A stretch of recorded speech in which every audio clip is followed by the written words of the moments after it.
Stop that. Stop that. Stop that. I hear him chat to the noise. Move too quick, can't stop for the talking. I hear him chat with the walking. Just too sharp with the prize. White girls better tell me I'm awesome, yeah. Hot like fire on the pan. If you wanna touch my please use caution. Cold like 0 degrees. I'm out the cage, gotta let out the beast. Revolutionary, gotta let out the streets. Locked in a cage, I'ma let out the sheets. We came for one man, forget my peace. You take the west side, take on the east. I'ma put him in the cage, never let out the. Yeah, I hear him chat to the noise. Move too quick, can't stop for the talking. I hear him chat with the boys. Not so tough, but mans keep walking. Yeah, just too sharp with the prize. White girls better tell me I'm awesome. Yeah, hot like fire on the pan. If you wanna touch my please use caution. Stop that. Stop that. Stop that. I need some help from the group here because I do not know if something that someone has written me is true, and my knowledge of the present Marlins is so bad that I don't know how to pronounce this person's name. But someone has written in that a Marlin named Christian Pache made his major league debut by striking out on a pitch clock violation. Oh, wow. Tell me that's true, please. Tell me that somebody's first major league at bat was ended because the person couldn't adhere to time restrictions. It is true. It is absolutely true. That's the first time that's happened, right? Like that has not happened to a major league player before, where your first at bat, instead of an emotional celebratory time, is instead an epic failure where you can't keep track of time because you're so nervous. It's a tricky situation. You got to be set with 8 seconds left. Why do we still have 8 seconds left if I have to be done with 8 seconds left? It could happen to anyone. I mean, it's only happened to one person, but it could happen to anyone. But how long has the pitch clock been? How long has that rule been in? Like 2 seasons. 2 seasons. You're just learning of this? No. I'm saying, Dan's saying it's never happened to anyone before, but it's only been implemented for 2 years. That's all. People have struck out with pitch clock violations before. I don't think anyone in their debut has done that. Okay. Also, I've learned Larry Brown Sports is still a thing because they wrote an article about this. Wow. So, good day for us. Congratulations. It was on a sack bunt attempt, so maybe he was nervous about having to lay down the sack bunt. I mean, the thing with bunts, like, you got to put your hands in a very specific place. You don't want to get your fingers hurt. It was his Marlins debut, right? Not his MLB debut. I don't know anything about this human being. I don't even know how to pronounce his name. I believe it was just his Marlins debut. Okay. So, if it's his major league debut and they say, hey, go up and lay down a sack bunt, I'm saying no. Like, hey, don't put me up there to lay down a sack bunt. It's my first bat in the majors. I want to hit a dong. I mean, he's played like a couple hundred games in the majors. All right, so he was traded from the Phillies to the Orioles last week, and then the Orioles designated him for assignment after one at-bat, it looks like, and then the Marlins claimed him off waivers. So it seems like in the history of baseball, no one has struck out with a pitch clock violation in their first at-bat. Excellent. Other than that, though. Congratulations to the Marlins, setting records all over the place. Hey, they're not that bad. They could be worse. Marlins 2024. Quote, they could be worse. It could be the White Sox. Well, I sent a note last night. Just last night I sent a note. Hey, the rest of this season, I want to be the international leader in covering whether or not the White Sox are the worst team ever. Like, I want to see if they can break what I thought was an unbreakable record in our most historic sport, whether they could fail to win 40 games in a season. They're getting hot. I mean, they won one. They won last night against Oakland. They did. To end their 21 game losing streak. Oh, man. I feel like this is a glass houses situation, though. Like, we can't be the people to talk about if they're the worst team ever, because that'll just piss off all the fans that are then like, well, you're Marlins fans. But Jessica, nobody's ever been this bad. Like, we really are headed toward a special place with these White Sox where they've been playing, this goes back to whatever, the St. Louis spider webs or whatever of the 1800s. Like, nobody has ever been this bad. That wasn't a team name. No, but something like that. You know what I'm talking about. They're the crazy old-timey names where all the players were named Heine. And it was the late 1800s. And, the pitchers would have 60 complete games in a season. I'm very late to the White Sox party Ozzy, but I saw yesterday Ozzy Guillen, and I saw that it was the clip was from like 2020, where he was just talking about how much he hated Nick Swisher, like on the post-game show, pre-game show, whatever. I don't think the White Sox know what they have in Ozzy Guillen doing pre- and post-game work. Like, this seems incredible because most teams, if they're not having the best season, don't have their analysts just ripping the team and ripping former players, where he flat out just said, I hated Nick Swisher.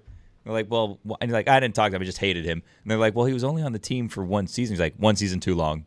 Hated Nick Swisher. There are two things that I would say about Ozzy Guillen, just having seen the entirety of his playing career and his managing career. And the second most interesting thing I would say is I can't believe he's a champion. The first is I can't believe he was a manager. The idea that they're putting him on the broadcast, given that he's always been that, he's always talked that way. In terms of Marlins debuts, Christian Pache's is only better than Ozzy Guillen's, which included becoming the Marlins manager and immediately praising Fidel Castro. In Little Havana. That's right. Was that a press conference thing? Was it a... No, it was a Time Magazine interview. Oh, gee. It was a Time Magazine interview introducing him to the local fan base. Here's our new, shiny new managerial hire, a champion, Ozzy Guillen. What's the one thing you can't say? I kind of liked some of the things that Fidel Castro did. Well, no, I think, for some context, I think what he said is he respected the fact that Castro hadn't been assassinated after being a dictator for 60 years. Keeping power. Yeah, he's like, I respect the fact that he's still alive. And it's like, oh, I have Ozzy, read So the not room. praise, right a here. respect thing. Still, read the room. I have this from his Wikipedia page.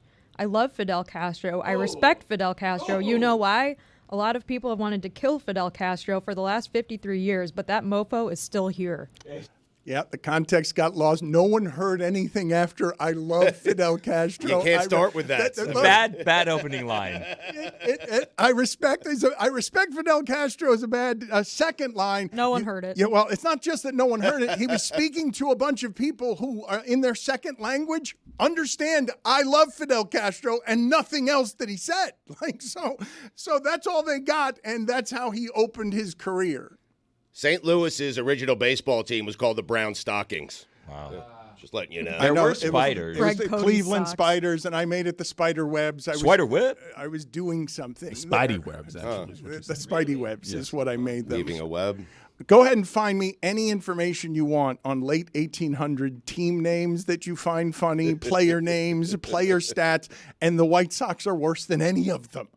Because we're really headed toward a historic place, and I'd like our show to celebrate this incompetence in a way that is worthy. I don't want to celebrate the good teams. I want to celebrate one that is – there's only one team in baseball that's looking to do something that's never been done before. And with not being able to win 40 games in a major league season, Stugotz, I'm not kidding you when I tell you I do believe a AAA team can win 40 major league baseball games. A team that is legitimately not a major league team, just a AAA team. Put it on the poll at Le Batard Show. Can a AAA baseball team win 40 major league games? The Orioles had like a crazy, I think, AAA or AA team to start the season, and they were all hitting. Their OPS was like all like 1,200, and Yeah, they're all hitting like they're all in 400, the big leagues and they called now. all of them up. Yeah, they were all major leaguers just playing in AAA. That's why I keep telling Stugotz that team's going to be good for 10 years. Stugotz, important question. Yes. Did the White Sox make it into weekend observations, and is it now rendered useless because they've won a game? Perhaps. Yes, actually. I just checked them out. Do you not Page remember 2, your yeah. White Sox observations? Or I is mean, just Taylor know, writing all of them? I did It's it on Wednesday, Saturday. Dan. I mean, Taylor doesn't write all of them. I mean, I wish he would write all of them. He doesn't write all of them. He writes some of them. Yes. There's the Gastonia Honey Hunters. There's a National League team called the Chicago Orphans. Oh. Jessica is into the most recent Hard Knocks that came on because it's about their Bears. And I learned that, most of our show is still behind on the Giants, and Billy Gill's still got 2 Dolphin Hard Yeah, Knock don't tell me how that one episodes to ends. get to. What? I'm waiting to see how last season ended. Really? Still. Yeah. Are you ready to do weekend observations, Stugotz? Weekend observations. I am ready, Dano. All right. Are you ready, Billy Gill? Very late, way too late. White Sox. Sox. Here are the weekend observations. That is good. That is the way to do it. If we're going to not do it on Monday, they should be called the weekend observations. It is time for Stugotz to share his game notes. No one in the media will tell you what happened better than my boy Stu. Weekend observations brought to you by Miller Lite. Great taste, just 96 calories, available for delivery. Dan, it had been over 20 years since an American could claim this title, when in 2004, Justin Gatlin sprinted his way to gold. Then came Usain Bolt's reign for 3 straight Olympic cycles. In 2020, an Italian even claimed it for the first time ever. But this year, in Paris, after a photo finish, it was Noah Lyles standing atop the podium. And Dan, just like that, make no mistake about it, America's claim for the fastest man in the world is back. It's been a while, man. Yeah. 2004. Feels good, right?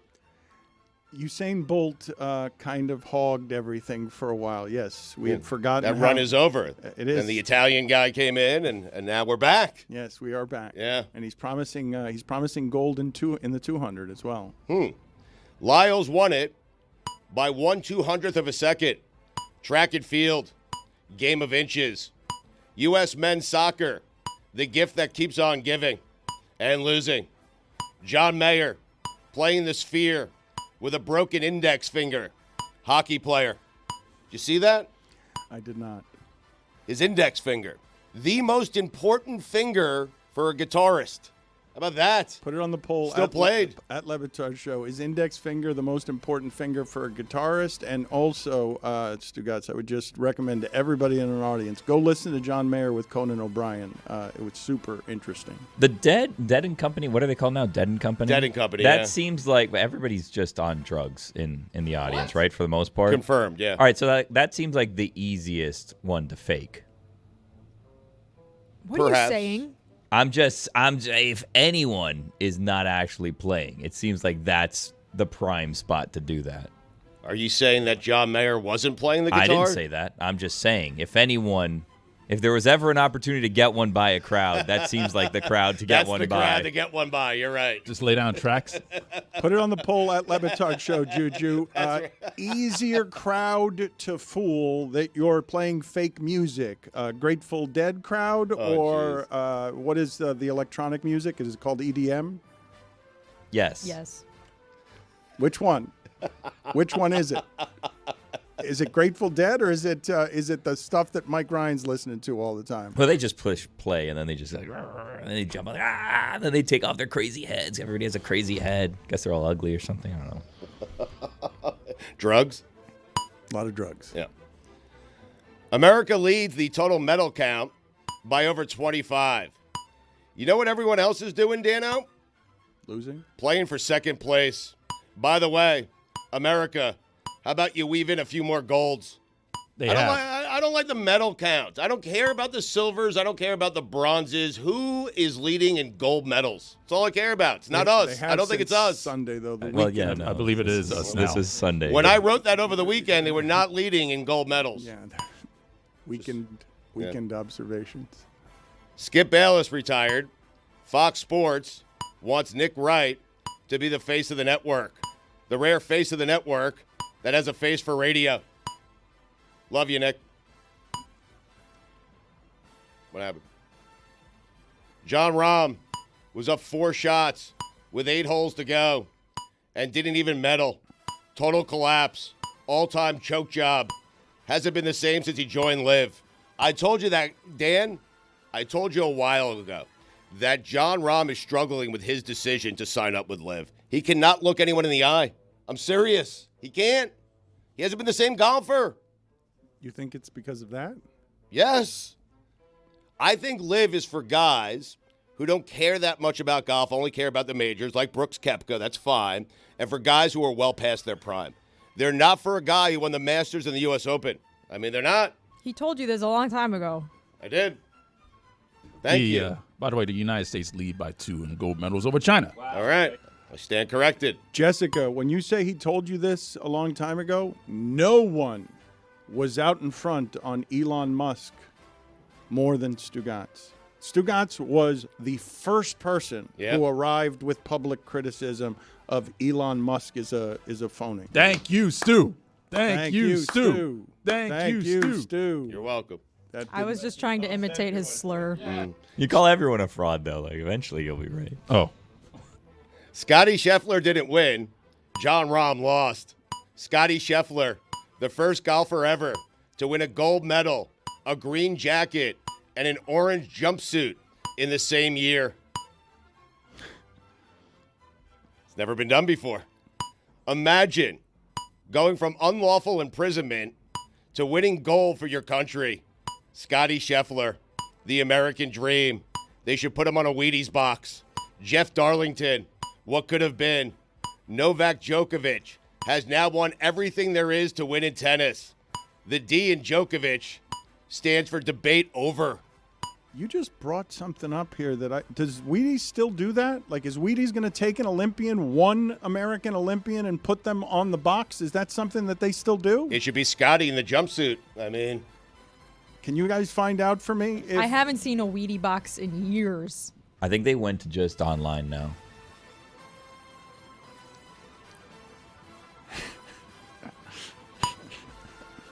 Oh, boy.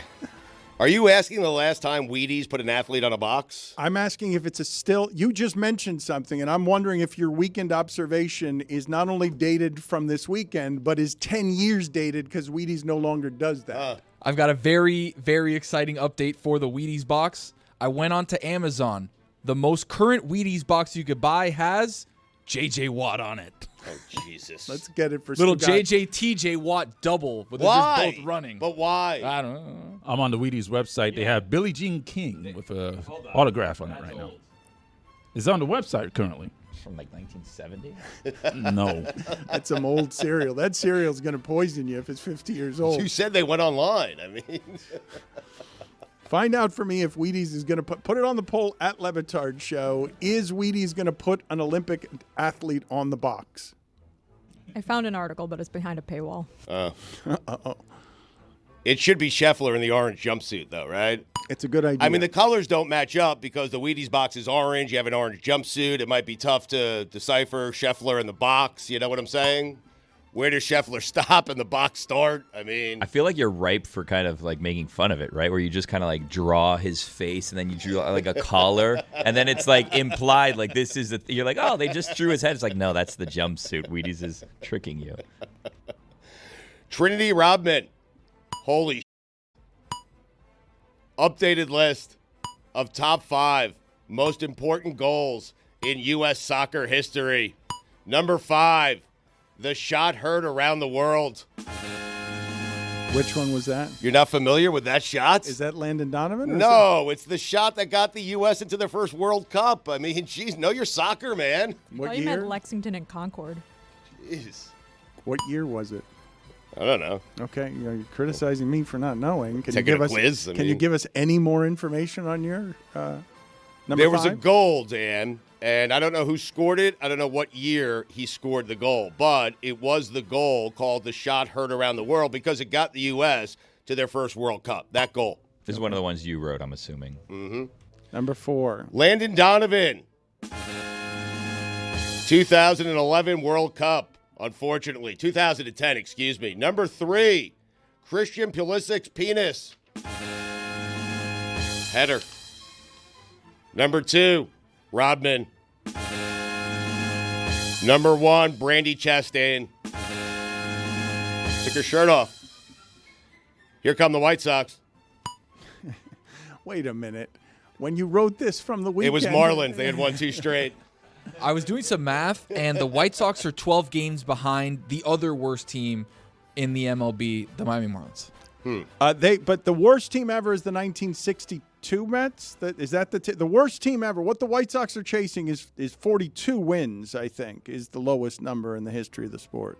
Death, taxes, and Mike Trout out for the season. Trouty, Team USA's 3-on-3 men's team won't medal and was eliminated after losing 21-6 to the Netherlands. What an embarrassment. The Dutch. We can't lose to the Dutch in basketball. In any form, 1-on-1, 2-on-2, 3-on-3, 5-on-5, you can't lose to the Dutch. They lost 21-6. I know. Can't do it. Embarrassment. I have a confession. I don't know when any Olympic events are on. Sorry about that. And where to find them. Is there a calendar? I've been too afraid to ask. It's called the internet. You don't know how to. I feel like I'm watching things live. I'm not watching them live. They've already been played out. I watched the 200-meter hurdles last night. My daughter told me who won before the race started. It's a disaster. Oh, my God. You're my grandfather. I've told you the story of tricking my 80-year-old grandfather with a World Series Classic game by telling him before the pitch was thrown, I think Jim Leyritz is going to hit a home run here. Yeah. You're my grandfather. I know. You're not helping. I mean, that's crazy, Stugotz. Everybody's watching the Olympics. All you have to do is confession. I mean, it wasn't okay, hard. Okay. I feel better now. I think Peacock's been great for the Olympics. Like, awesome. so NBC has the rights to the Olympics. Peacock's their streaming partner, but you can watch any event that you want at any point in time on Peacock. Like, it's just there. You just have to search for it. You can watch it. So if you miss an event, you can watch it in its entirety. I got it. Just by clicking the thing. Have you guys heard a single complaint about the Peacock coverage? Anything? Like, usually nothing This is not on Peacock, by the way. It's on me. No, I'm I getting know, old, but right? I'm just saying and my daughter. The way that things are consumed in this country, nothing gets universal applause. Everything comes with criticism. What's the biggest criticism you've heard of the Olympic coverage? Too much Chad Collinsworth for me. Was it Jack? Chaz Collinsworth? I think I called him Chad. That should be his name. I would imagine that Chris Collinsworth would name his son Chaz. Is it Jack? Yeah, with no K, by the way. Couple of C's, cutting it up. Congratulations to my friend Dwight Freeney for his induction into Pro Football's Hall of Fame. I've said it before and I'll say it again. He should have gotten in on the first ballot. You know what the F in Freeney stands for, Dan? First ballot. First ballot Hall of Famer. You nailed it. Devin Hester. I love you. But if Josh Cribbs gets inducted into Pro Football's Hall of Fame, I'll stop caring about the Hall of Fame.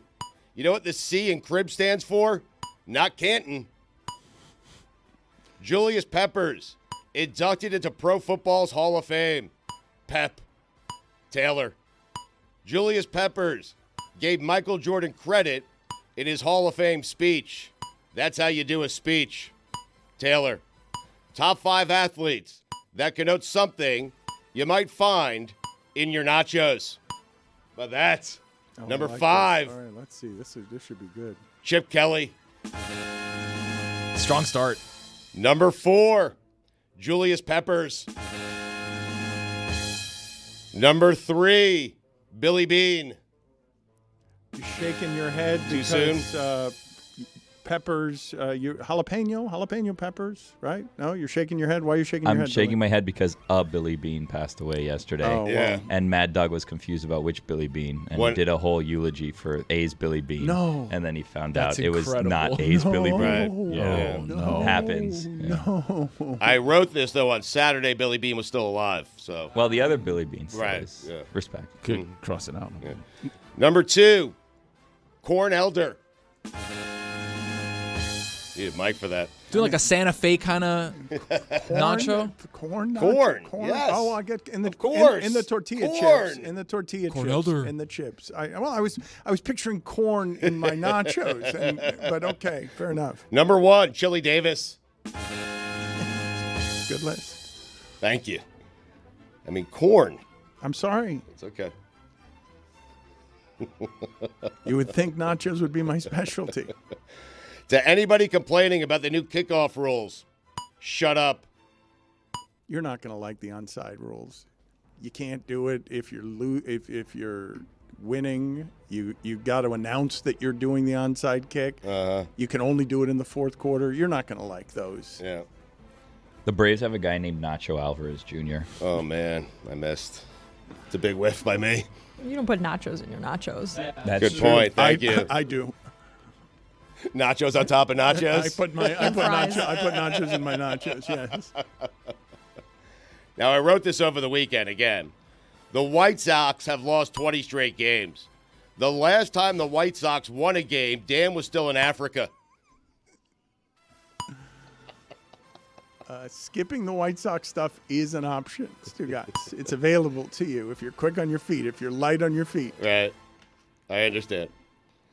Random baseball thoughts from the golf course. How many more pages do you have there? We've got on a gummy. We've got 2 segments that we got to get to. This can't go much longer than this. Random baseball thoughts from the golf course on a gummy.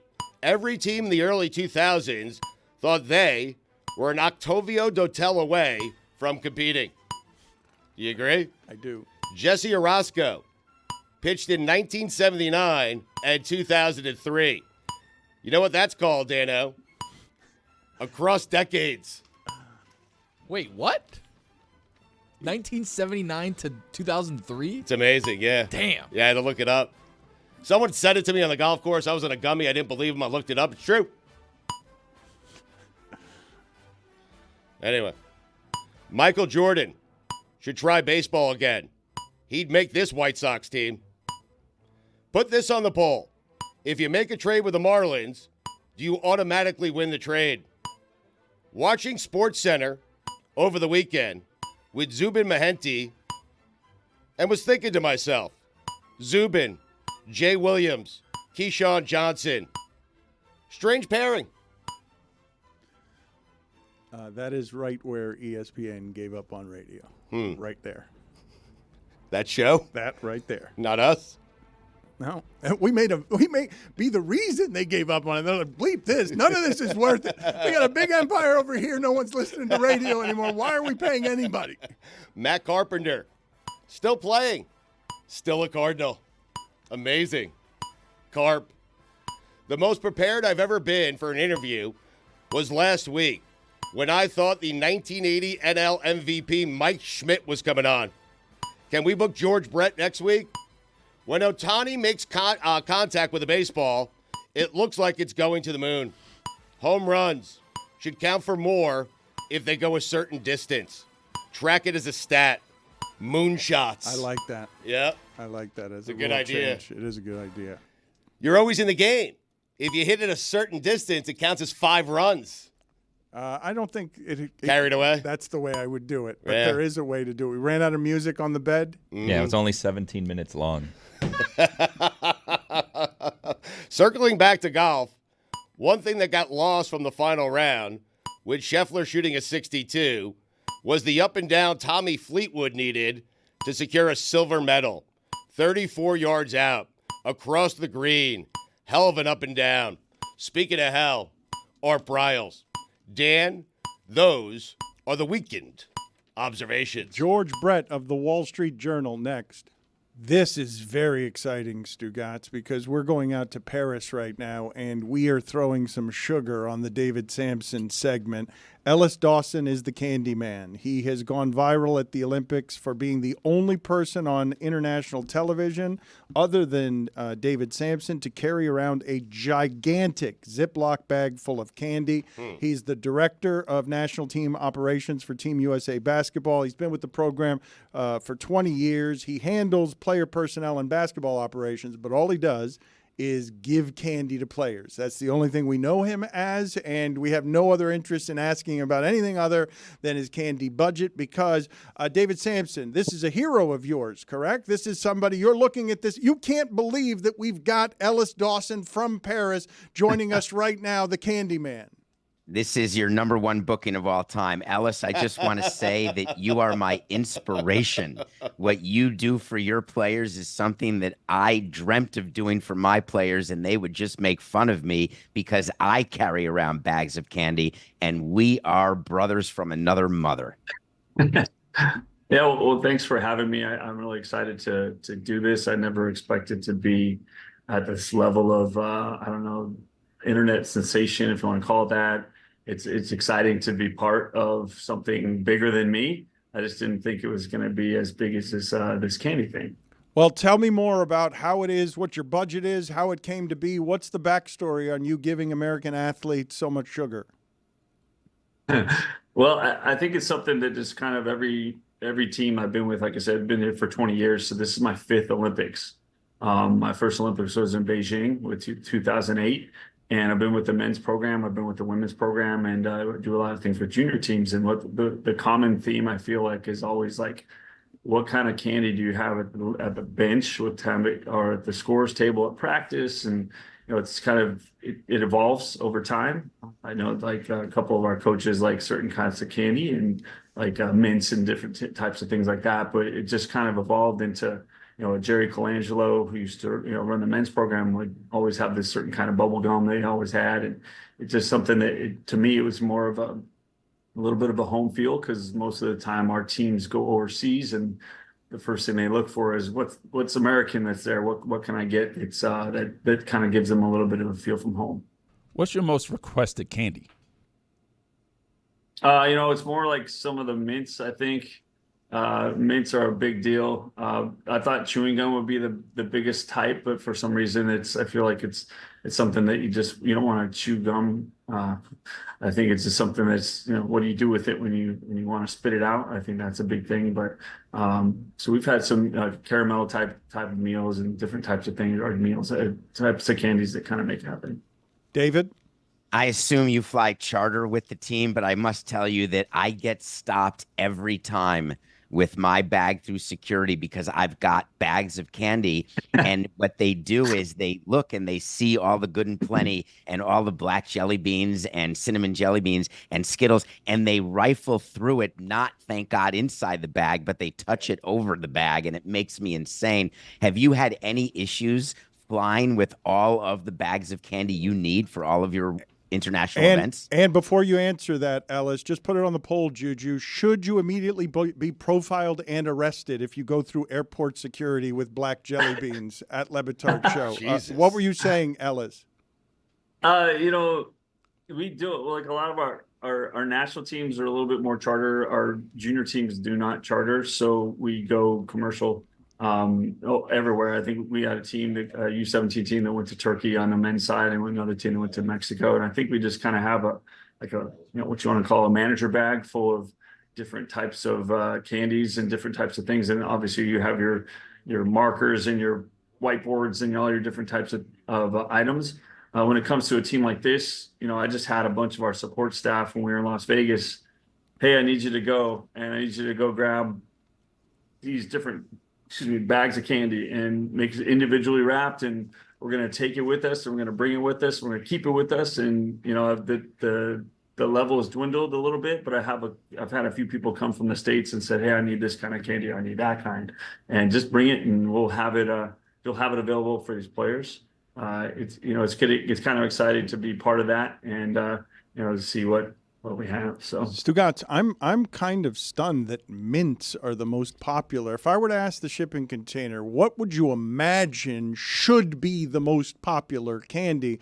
Would we have a consensus on that in the other room? Because mints, I wouldn't even be in my top 5. Yeah, it's obviously Reese's Pieces. Oh yeah, I would say Gummy Lifesavers. gummy worms, gummy bears. What about Milky Way? Milky Way needs to be Anything gummy. gummy. You can eat it at the same time. Gummy. Now later, right through. It's definitely not a mint, though. Anything That gummy. is going to be dots. definitely not good and plenty. I don't know what's wrong with you, Samson. Dots. You can't do dots in a clubhouse. What? You cannot do dots. You Why? cannot. What do They're you not mean? allowed Right. because you could then need a dentist. What? It could they dots can remove like your filling, and it can get stuck. Only We in a would not clubhouse? allow dots Wait a in minute. the Ellis clubhouse. looked at him like he was crazy, and I think Ellis is more of a candy authority than David is. Ellis, you're looking at him and you're saying, what are you talking about? I'm the dots king. I got dots. I'm not taking out any fillings of Olympians. No, it hasn't gotten a concern yet. I should probably not put that in the atmosphere. But you never know. I would say that probably a chocolate type thing wouldn't be something we'd have on the bench as much, but you would be surprised that our coaches do the cough drops a lot, and the mints. So I think that's kind of a popular thing. And sometimes it's usually just, on the bench. I think more of our coaches go for the candies and different types because, it's just something that they're always, yelling instructions or, whatever. So it's maybe a little different. And then, in the locker room, it's a little bit more the players take what they need. And get a little bit of a hit of sugar, and it's fun. It's also your job to clean up after them with all the little wrappers that are all around, and that's kind of a pet peeve of mine. I like to keep the area kind of as well as clean as possible to make it, just make sure we're spotless. Ellis, how much wiggle room do you have to get cute? You know what I mean? Like if they want Kit Kats, but you want to go and you want to sneak in some of like the Japanese varieties of Kit Kats with different flavors. Do you ever do any of that or no? I don't. I stay true to what we bought, unless someone says, "Hey, I'd like to get something a little bit different." Maybe a butterscotch here and there or caramel, but most of it's just not. I stay with the tried and true, and until someone tells me. Who likes Werther's original on the team? Pop. Dawn Staley. Really? She was the original keeper of that. So and then Grant Hill loves it. Some of our senior staff, like our USA staff, likes those as well. So it's kind of a older hit, I guess. Ellis, do you do red vines or do you do lick or Twizzlers? Neither. What? No, it's just not an option for me. It's just easier to grab. It's a little bit grab and go. The individually wrapped items are a little bit easier to handle. What's the oddest candy request you've ever received? I don't know if there's been one. I don't know if I give lots of options. I feel like they take what they get. I stick with those mints and the fruity kind of a Jolly Rancher type, or even a Sour Patch Kid or something like that. I don't have too many off the wall. Like I'd have to think it'd probably be more of a junior team or somebody who's kind of used to sour type of something, and you don't have it, you try and find it. But most of the time it's available and it's not as popular. I feel like it got a lot popular, a week ago because of what what was seen on TV, and then I jump on a different interview shows, and it's just a little different for me. So what is your budget? Well, it's all kind of inclusive, but I feel like I have a good budget, but I also kind of know that I don't want to go home with a bunch of candy either. So my goal is when I leave Paris on Monday, I believe, is I don't want to have any of that candy. I want to just leave it and just start fresh with a different team. And we've got an October mini camp that's coming up with a bunch of junior athletes, and then we have a qualifier for another event in November. So it jumps right into, we have about 6 weeks before we jump into a new event. I'm going to try again. What is your budget? It's endless. It's endless. An endless budget. All right, excellent. It's one of the sweetest budgets I could find. Okay, what is the weight of what it is that you're carrying around? If you had to put it in pounds. When we started, I think it was probably over 30 pounds, maybe. Love it. So we all put it in one giant bag, and I just refill it every game. So it's just a refill of everything that's there, and then we kind of go to looks like I lost some of my lights, but I think we just kind of replenish, and the box is probably now down to maybe 12-15 pounds or something. Do you pay attention to using the zipper Ziploc versus the one that you press closed? Because with candy, the zipper is the way to go, because you can guarantee the air comes out and the candy stays fresh. The one that's the press and close sometimes can sneak open. Have you found that? Yeah, and also like when I don't know if you saw in the video, I carry it's, I don't know, Rubbermaid or something, and it's like it's got a little like a little button at the top where you actually press the button so you can like press the air out of it. Oh, he's got the finest of technology. This man's a veteran. He's learned how to do this. Did I hear you correctly though? Did you say no chocolate? You said no chocolate? I don't do chocolate. No one's really requested it either. So all right, Ellis, I'm gonna have personally I do chocolate, but no, but Ellis, I'm gonna have to ask you to leave. Okay? That's harsh. But I thought I was dealing with somebody who was the truth. Okay, and you can't be the truth if you're somebody who doesn't do chocolate in your candy. So I'm gonna. He does chocolate.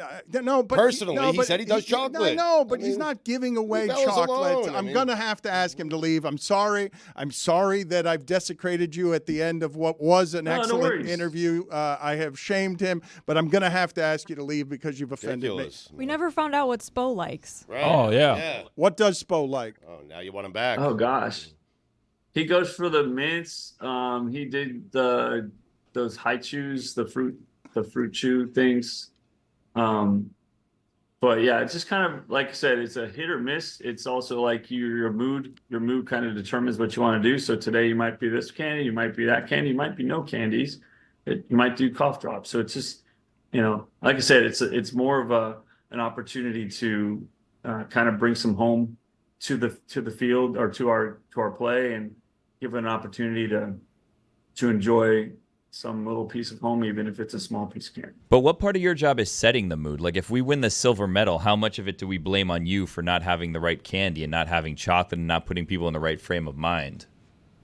I'm not sure I want to answer that question. I think we have a really big game against Serbia tomorrow, which I'm excited for. Our women's team played tonight against Nigeria in the quarterfinals. So I'm excited for all of our teams, and I think it's the Olympics are a great opportunity to get some international basketball and see NBA or WNBA people in a different uniform, and the camaraderie and the brotherhood of what it is great too. But you also want to go out and win the gold medal, and that's our goal is to do that, and I'm excited to be part of that, and whatever I can do to help them is my biggest step. David, do you have a top 5 list for Ellis? I do. I have to give you a top 5 list before you go. What if is it? Dan, you'll allow him to stay. I'm loving this, just being around you. Being in the presence of candy greatness makes me happy. But I'm going to do a top 5 candies needed if you're going to be the candy guy. First, we start with an OLI. You have to have ice cream. When the players are doing Red Bull, they're doing espresso, they may be doing some greenies. You have to have ice cream in the clubhouse. It helps them calm down. That's not OLI. a candy. Not a candy. That's not It's a candy. an ice cream. That's why it's Slipping OLI. greenies No, in there? you can't, it's not. Oh, you don't know how to do OLI. That's Ellis is embarrassed. Ice I cream. mean- And what do you? Quit embarrassing us, Samson. Number Number 5. 5. High Chew. You just mentioned it and it made me smile. High Chew is a critical candy. You get the variety pack, which has the different flavors, which no one can tell the difference of. And you have to rip it open on one side only. And then you have to be careful of the wrappers because they can stick to your hand. But number 5, High Chew. Gesundheit. Number Gesundheit. 4, critical. Mike and Ike's, but sour. Mike and Ike sours are incredibly popular for players, incredibly popular for staff. You can put them in jars. You can get them individually packaged, or you can get the big multi-pound bag. Love that. Love those. God, I love those. Number 3. Kit Kats. Yeah. Players love Kit Kats. Your whole thing Staple. against chocolate is staggering to me. And you don't get the double Kit Kats. You get the single Kit Kats. The big ones come with 4 and you can rip them. The ones that you talk about, it should be only the one at a time. David, how do you feel about the Kit Kat Big Cat, the big massive bar of Kit Kats? Just can't do it. It's too much and it gets sticky in the fingers. The one you can rip, you can take the wrapper off, keep it on the bottom of the single bar, and then eat the bar in either one bite, releasing the wrapper at the end, or in 2 bites, and then the wrapper's done and no mess, no fuss. How did you feel about Giancarlo Stanton eating the Kit Kat like a monster when he was on your team, where he would just bite into the 4 bars at the same time? They would do contests. So that was a little different, what you have in the clubhouse. I'm trying to talk about what it is to be the candy guy, but Stanton can do some stuff with his mouth. Number What? Hey, Yo. Really? Number 2. Expand, please. M&M's plain. And again, not the multi-pound bag. You get the individual bags that have between 7 and 12 M&Ms in, because that is the top rip and then the pour, and you get them all in one bite. Terrible. You don't want the position where the players are putting their fingers in the bag to get more M&Ms out. So it's one full roll, and that's the small What's little like terrible, you see them at Stugotz? Halloween. I mean, of all the entire M&Ms, list! plain M&Ms, that's ridiculous. Number There's 1, been one David. good candy in his top 5, and he had ice cream. Mike I and mean, Ike's. Ice cream. Unbelievable. Number 1. Seeds. Oh, You gotta Oh, have what? That's not not candy. candy! terrible. Spoken like a guy with no taste Jesus. buds. Are you a Terrible bird? list, man? Terrible list. Ellis, what do you think of his terrible list? He thinks it's awful. Don't answer, Ellis. I mean, Well, yeah, you're gonna throw Sour Patch Kids in there. Those seem to be pretty good. Yeah. But Give him the I fanfare. don't know. I just don't Billy. like opening a bag of M&Ms and there's only like 4 M&Ms in it. Ellis, thank you for being on with us. We appreciate your time, sir. Yeah, thank you very much. Looking forward to working. Hopefully getting home with a couple of gold medals and then moving again to to our next events and just having more candy for more of our athletes and hopefully our coaches and everyone. People do appreciate call the time. They call you the Candy Man, right? I saw that in our graphic. We called you the Candy Guy. People call you Candy Man, right? Not Candy Guy. Yeah, I've been called Candyman. I actually went to the Nike house today, and someone said, "Hey, I saw you on TV. You're the Candyman." I was like, oh, "Okay, let's go with it." What percentage of the players on the team don't know your actual name and only know you as the Candyman? Fortunately, they know me by name. I've definitely earned that. I've earned that. So. Thank you, Ellis. We appreciate it. Again, we should tell people he's the director of national teams operations for Team USA basketball. So he does have another identity beyond this, but this is the one that made him famous. Thank you, Ellis. Yeah. Thank you, Ellis. So David Samson, before we get out of here on a segment that has been eaten up by candy. I want to hear more about Stanton's mouth. Incredible things that he could do with it. Nothing, huh? That's a real picture. David, what did you make of yesterday's news that Pitbull is putting his name on FIU Stadium? Boy, oh boy, that's quite a deal, isn't it? He's paying $1.25 million per year for 5 years. He is getting naming rights to a stadium and a bunch of other areas at FIU, except it's also really an endorsement deal because that number is way too low. And so the endorsement side is he's got to do a bunch of social media posts. He's got to go meet donors, and he's got to maybe write an anthem for FIU. It's an interesting marriage between a school that obviously wants to get more international and national attention as being the #1 public school in Miami, which it is, and Pitbull giving back, a hugely charitable guy, which he is, a big philanthrope. But this deal, it's a bizarre way to feed an ego while being a person who is so interested in helping kids with charter schools and helping underprivileged people. So I just found the business deal fascinating. I went into pretty good detail about it on today's Nothing Personal. That's already out. But I'll say that it's a match made in heaven for Miami. I just don't think it's a long-lasting match because you can get more than $1.25 million for naming rights, and they will eventually. What's the movie that you're reviewing for us this week? And I will remind people that when he mentions Nothing Personal and some of the things that he goes into deeper depths on, Nothing Personal is a podcast that should be part of your daily rotation. If you want to get very quickly informed on a variety of subject matter, what's the movie you're reviewing for us this week?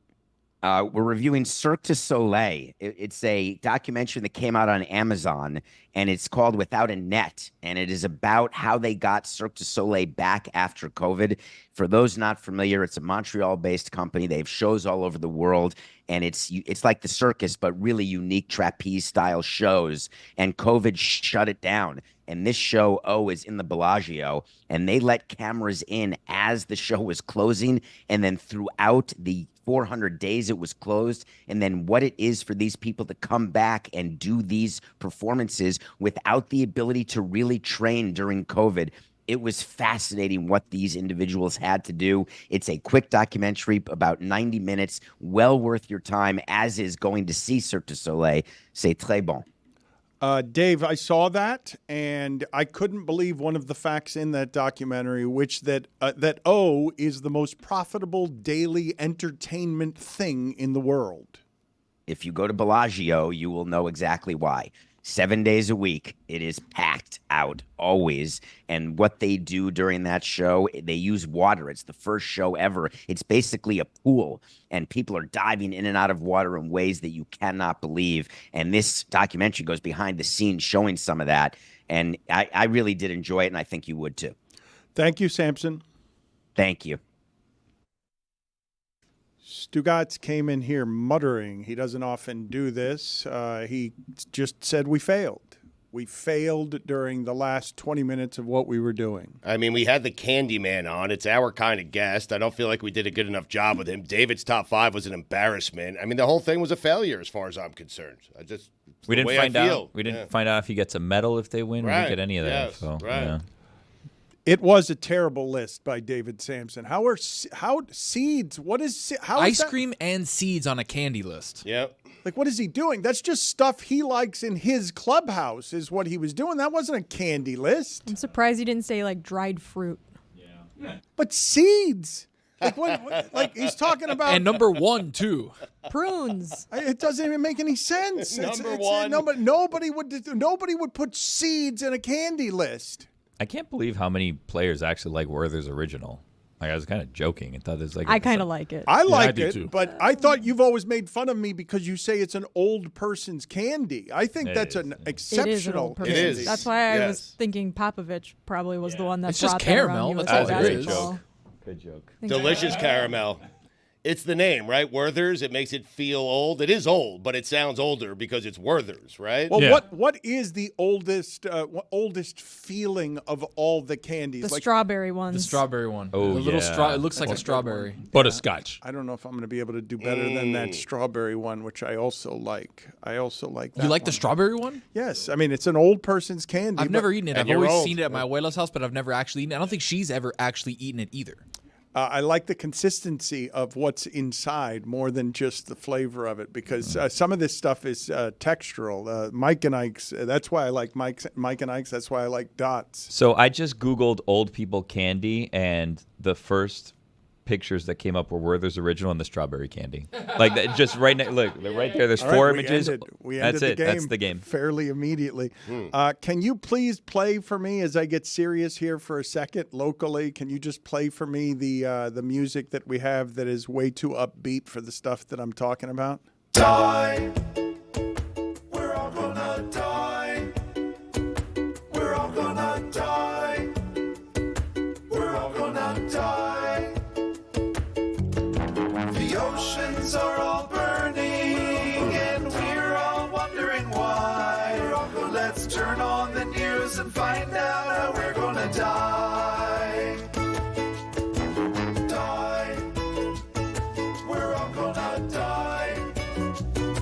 We're all gonna die. Stugotz, our friend Adam McKay, who created Funny or Die and is responsible for a generation of movie comedy, has legitimately been made insane by the approaching climate apocalypse. That this man made Succession, among other things, and has moved away from making giant Hollywood things for the moment because he's concentrating on climate change and Yellow Dot Studios. And most recently, he's putting up a bunch of satirical U.S. billboards that are making fun of big oil, and he's just showing like temperatures that are going out of control all over the world, brought to you by big oil. They're all satirical billboards going up all over the United States. And I wanted to bring this up because I don't know if you saw in Sarasota and Clearwater on the other side of the state, a bunch of flooding that has killed 6 people.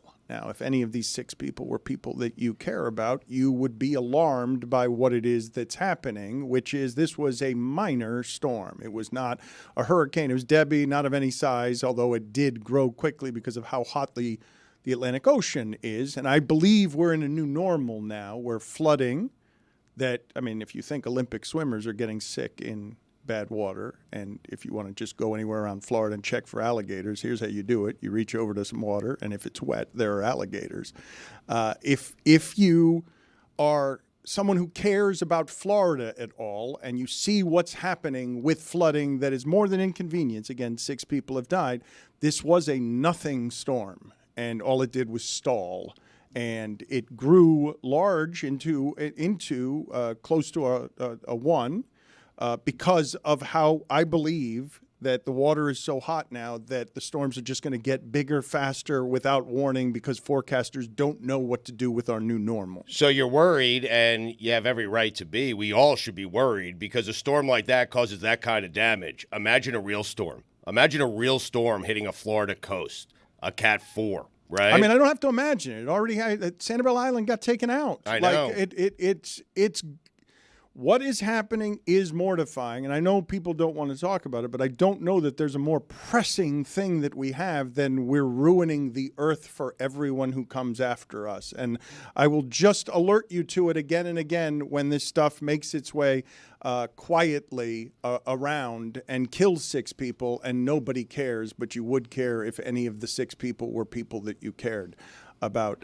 Yesterday on the show, Stugotz, we were talking about this report from Steve Corder at Athlons, and I was asking you guys, because certainly if he had reported this and done it for a publication that had a lot of mainstream access, this would be a sports scandal that would knock the Olympics off of your television screen, because the details in this, and again, they're allegations. This is all reportedly, and Deion Sanders has suggested legal action. So I'm going to bring in Steve Corder now to talk about the reporting, because it's a chaotic culture turns into locker room violence in Colorado with some of the details. And one of the players is quoted as saying it's real life Grand Theft Auto. Fights, guns, money floating around, old University of Miami stuff. So Steve Corder joins us now from Athlon Sports. Thank you, Steve, for joining us. Can you walk us through your reporting, please? Why were so many players willing to talk to you? Well, this started a couple months ago. Once everybody started hitting the portal, so I started reaching out, and one thing led to another. Somebody would give me a snippet here, a snippet there. Oh, you should talk to this person. So I just continually reached out, and yeah, like I said, it's just kind of been building over the last 3 or 4 months. Tell us about the gun allegations. It's rampant there. There's a video that's circulating that I actually found after the piece, where they're asking, I believe it's Bucky is going around asking who's the most strapped on the team, and people are giving their opinions. It's not just one person, it's multiple people. I found a video also last night of Travis Hunter and Deion fishing, and there's a gun in plain sight while he's fishing. So it seems like it's just part of the culture. What do you think were the most outlandish details in your report? What were the things that you were most surprised to learn? The incident between Washington and Jordan Seaton. Like, I understand things like that go on. Like, I'm not naive. Tell us what happened for the uninitiated, please. Basically, Jordan was asked to show his manhood, and him and Washington got into a fight. And there's a picture that is of Seaton that was taken, I believe, 2 days later, that he's obviously bruised. His lip looks busted. And again, this came to me after the fact, after the story came out. But, you know, like I said, I understand hazing. I understand things go on in a locker room. But it seems like it's just a little too much that's going on that need to be reported on. From what you said, it sounds like you have more information now than you did. It sounds like better information is now available to you since you've done your reporting than there was while you were doing your reporting. Yeah, a lot more people have come out between people sending me messages on Twitter or Instagram or whatever, just saying, hey, have you seen this? Hey, have you heard about this? And it's kind of opened a floodgate. But there is, it's not a belief. There's a lot more going on than just what I've reported. What was your reaction, Steve, when you heard Deion Sanders dismiss your reporting? I'm not surprised. To be honest, I did a piece about a Lil Wayne concert a couple months ago, and I could tell from that I hit a nerve, because the way that they reacted, they were talking about it on campus, they were making content about it. And to me, that let me know that I was on the right track. That was just like I said, kind of one of the first things that I had worked on.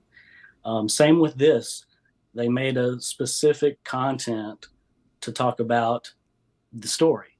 And it's like, if it's not true, then just say it's not true. But nobody has said that. CU gave a no comment.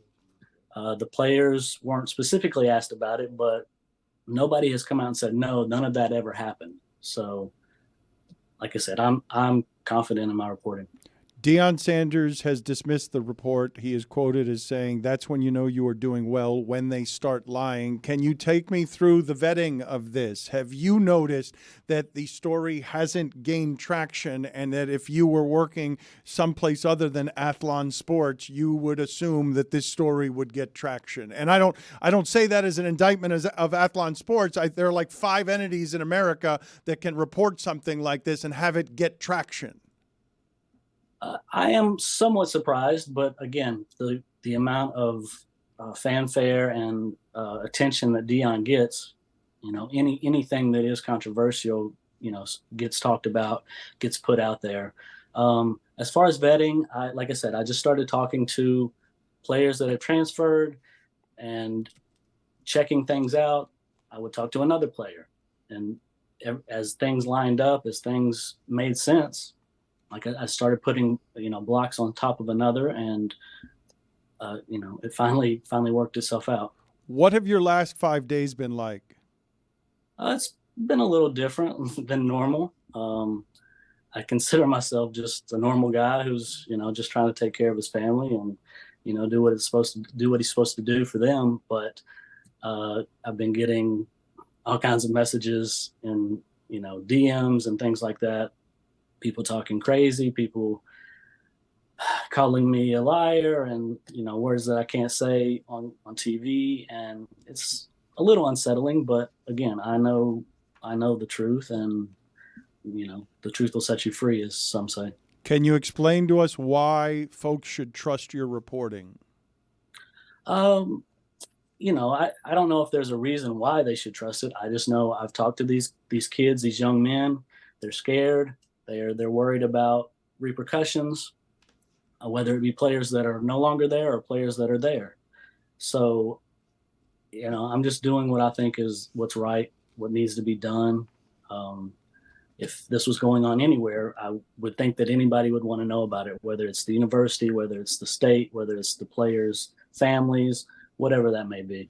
What do you say to folks who say, like Stugotz did yesterday, I want to hear from current players. I don't want to hear with a bunch of players who have an axe to grind.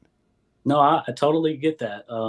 But it's kind of the same deal. If players that are there, what are they going to say? If they speak out against Deion, against what's going on, they're going to be in the same spot as some of these other players.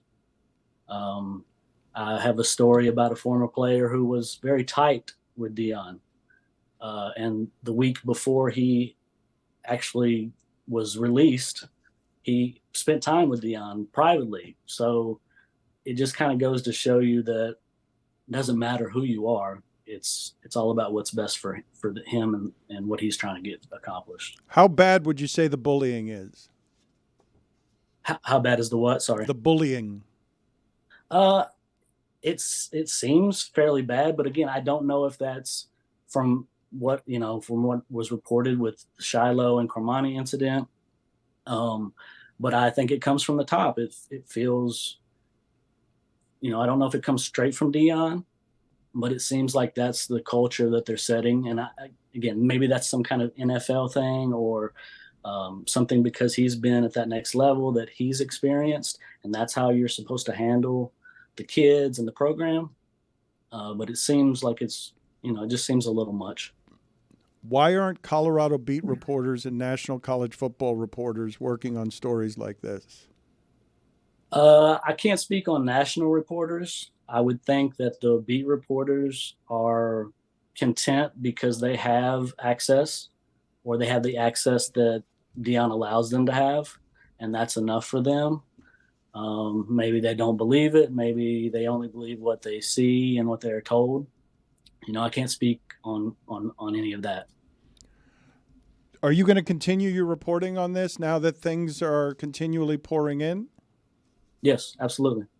And how much more is there here from what it is that you've gathered in the last 5 days since you're reporting? Like how much worse is it than you initially thought? It is worse. There's just a lot more that's to be told, whether it be like, again, I don't know if any current players will ever speak out. But I know that there is more, and there's things that are going to come down the line within again, I don't know the next couple of days, the next week, but there is more that's going to come out on this.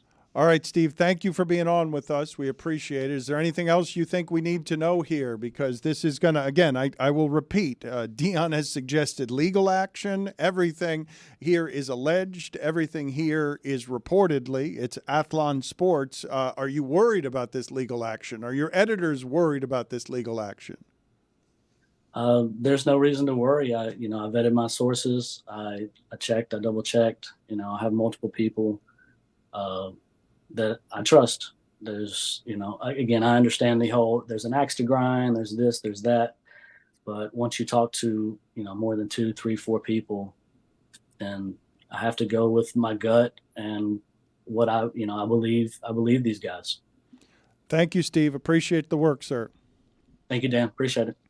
Stugotz, your thoughts here, because we've been talking about it for 2 days, and last year we got, carried away with the first month of Deion Sanders football because he was bringing marketing and fame. But I say carried away, and I don't say it as criticism. It was fun and delightful. Like I would do it all exactly again because he has come to something that has always been done a certain way, and he has decided to do it as straight businessman. Right. Like, I'm going to take away all Deion Sanders comes from a locker room. I don't remember. You guys will find the name for me somewhere. In the Cowboys locker room, Michael Irvin one time took out a teammate with a pair of scissors, just stabbed him with a pair of scissors because Deion's from a different time. That Cowboys locker room was nuts on and off the field. Wait, Michael Irvin killed someone? No, in he the didn't kill room him. with scissors? No, just stabbed him with scissors. You don't have Oh. to kill everybody when you hit him with scissors. Oh, he took him out. I thought we were killing. Everett McIver. The backstory on that, thank you. Tony knew that off the top of his head. In the neck. I mean, think about that. So could have killed him. Billy says Michael Irvin killed a man. Well, he could have. I don't know. In fact, given the rage and the scissors and the neck, that formula can kill a person, and that's super dangerous. The quote was, "Punk, get the out of my chair." Then next stab it with scissors. Yeah, that's it. I think MacGyver was in his. I think Michael Irvin wanted a haircut first. What kind of scissors? Scissors, but we're like the blunt tip, question. like they have the blunt tip ones that like kindergartners use. They use construction paper with. Then you have like if now you're saying barber's chair. Scissors. It's a big difference. Yeah, Scissors. the zigzag. Probably scissors not are zigzag also, scissors. Yeah, because if you're doing like cutting barber shears, then those are pretty pointy. I don't know. I'll look into it. I'll get back to you. Please do that. I doubt it's the kindergarten scissors. I don't think. You never know, I feel like I do know that one. Okay. I feel like that's not what happened there. I don't think that's what Michael Irvin. I think I do know. Well, because that blunt one. tip. Yeah, look. See, these scissors was it those type of scissors? I don't think it was those type of scissors. If you do the blunt tip, that would explain how you don't kill someone. Because like you stab someone in the neck with scissors, you assume this ends very badly. My point is that an NFL locker room, a football locker room in general, is probably a little bit different of a work environment, especially in the 90s, than the ones that we work in. I think it might be like those tape cutters, like one of those. Yeah. Yeah, from the training room. Right. Maybe. Yeah. So Deion enters year 2 now, and I imagine a whole bunch of this is going to end up following him all over the place. And the only way to silence it is through winning. But it is a super different way of doing things, Stugotz, to go into every year with 50 transfers, no problem. Just going to bus a bunch of guys in here from all over the United States who are, football players in the ecosystem, the economy of making giant money in the big business that college football now is. And when you have that kind of turnover and you're running a place as loosely as I would imagine Deion would run one, you're going to have some spillage that turns into some ugly things. I happen to believe this reporting. I don't know about the rest of you, but I'm not looking at this and trying to question the credibility of the reporting. It was interesting because I'm not either, by the way. I feel like he handled himself very, very well. He's confident in his sources. He's confident in his reporting. That's all you can ask. I'm not even talking about that interview. I'm talking about in the article that Right. I read, I believe the reporting. Back to Deion for a second, though, because he was on with us recently, and he was very excited for transfer day. It's like he is hell-bent on flipping over this roster every single year and giving him what he believes to be the best chance to compete for the playoffs, compete for a national championship. But, Dan, if some of this stuff is true, I can't imagine Deion lasting very long at Colorado. Can you? All Miami did was live in this space and get their coaches great jobs in the pros. Are you kidding me? Like, what are you doing? Are you not paying attention? If he wins, it doesn't matter whether all of this is in his program. Yeah, but UM was winning, and they were winning big, and they were winning national championships. Deion's not even close to winning. You say that, and I understand that. You're right about that. But he expects to be in the playoffs next year. And so if he gets there, a lot of this will be tolerated. Because that's the world we're living in, Stugotz. The world we're living in is the player now has the ability to transfer and has more power than he used to have. But because the coach is still in charge and can get rid of you after a year as well, can just run you off by making you miserable, that puts the coach in a position to run things differently than they've ever been run before. If that report came out about Miami, I feel like there would be a lot of investigations. There would be a lot of things happen. No, it's true, Guys, though. no one cares about Miami nationally. I hate to break it to all of you. But the U would be like, this is in 1984. The U would be so back. Okay. But Colorado is the new Miami without the winning. Like just by virtue of the current Miami. So they're the current Miami with more scandal. I'm looking into this stabbing incident that happened. It is kind of insane. So I see it as described as shears that were plunged into his neck. And then when Jerry Jones was pressed on it, he said the two men were involved in horseplay. Then they asked Chan Gailey about the situation, and he also said the incident was horseplay and it's being handled in-house. And Jerry Jones apparently went to Michael Irvin and compelled him to, quote, fork over a handsome son, reportedly six figures, to keep the situation quiet. Because Michael Irvin at the time was on probation for his cocaine bust. Hush money. Put it on the poll, please, Juju. Do horses play by stabbing each other in the neck with scissors? That's why my grandma, my parents, everybody always told me, no juego de mano. That is why they would say that. And if somebody ends up with a scissor in the neck, why? Juego de mano. That's right. You're absolutely right. Michael Irvin also, before the incident, not once but 4 times yelled seniority. I think He's right. The way that I remember it is that Michael Irvin wanted to get into a barber chair before anybody. Seniority. Which brings us to Earned it. a top 5 list that Tony has in honor of Gordon Hayward joining us later in the show. Top 5 haircuts in honor of Michael Irvin stabbing someone done. for being in the barber's chair. Any OLI, Tony, in honor of Gordon Hayward? Top Dan, 5 NBA haircuts or just haircuts in sports? Top 5 NBA haircuts with Gordon Hayward having a transition of different haircuts throughout his time in the NBA. I've got 2 OLIs, and then I've got a top 5. So OLI number 1, Dr. J. Excellent.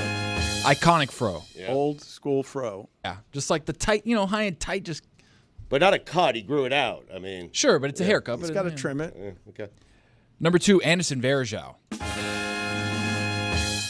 Can't think of Varejao without the hair. Very Sideshow Bob. Yeah. Yes, very Simpsons. Number 5. Number 5, Ben Wallace's fro. So this is all fros. So far we're in the That's his list. I mean, Number 4. Number 4, Carlos Boozer's Beijing. Boozers. Classic haircut. Number 3. Drew Gooden's patch. Remember the patch? He had the headband, but then just a patch on it. There we go. Nice little picture. Video. Put on Carlos Boozer's terrible shoe polished hair. We had them all with video accompaniment, so we can run through the top 5 really quick if you want. Again, there's Carlos Boozer's Beijing. Yeah. Then we had Drew Gooden's Patch, which was excellent. Number 2, AI's Braids. Nice. Classic. Had white people wearing cornrows for a long time. just being honest. And number 1, MJ's bald head. Yep. Oh. He made bald cool, Dan. Look at that. You know what that is? That's like Hannibal Lecter or something, right? Yeah. Shoot. All right, let me try it again. That's Hannibal Lecter Faster, louder. though. Yeah, it's faster. It's supposed to be a sprinkler. Oh. I hear it now. I hear it, yeah. I miss sprinklers. What happened to sprinklers? No. What do you mean? What happened to them? I feel like you used to drive down the street and see sprinklers on all over the place, right? And then we had like water crises, and then you couldn't like have your sprinklers on at certain times. And I think people just went away from having sprinklers. Like, I still see sprinklers. Really? Yeah. I don't.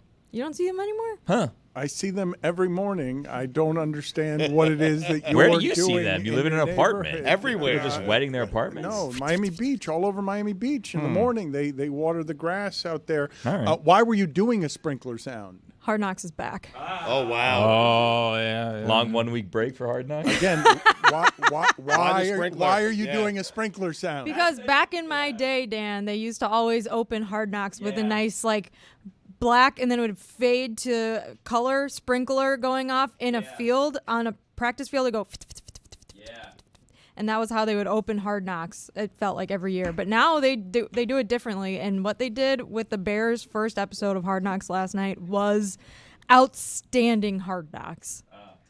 Because It's her team.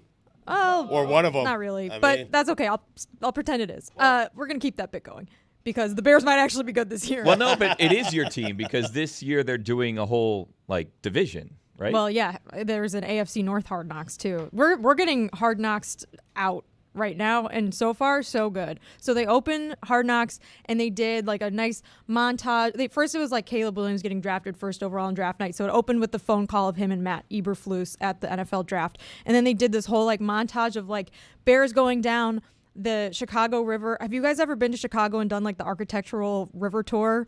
Oh, it's like the greatest thing. You have to do it at some point in your life. You go down the river and then they're like, to your left is this building, to your right is this building. This is the Chicago Opera House. This is the Madison Street Bridge. And you go down, and so they did that with the Bears, and like all the old Bears were on the buildings and stuff. And then they went into like an Alan Parsons Project intro for Caleb Williams with the old Chicago Bears. Do do do do do do do, and the whole thing with Caleb Williams. Then he came out and it was amazing. It was so good. Hard Knocks is great for wrapping all of the packaging that you love in. I mean, NFL Films is so pioneering in making all of this stuff into acrobatics and ballet and art.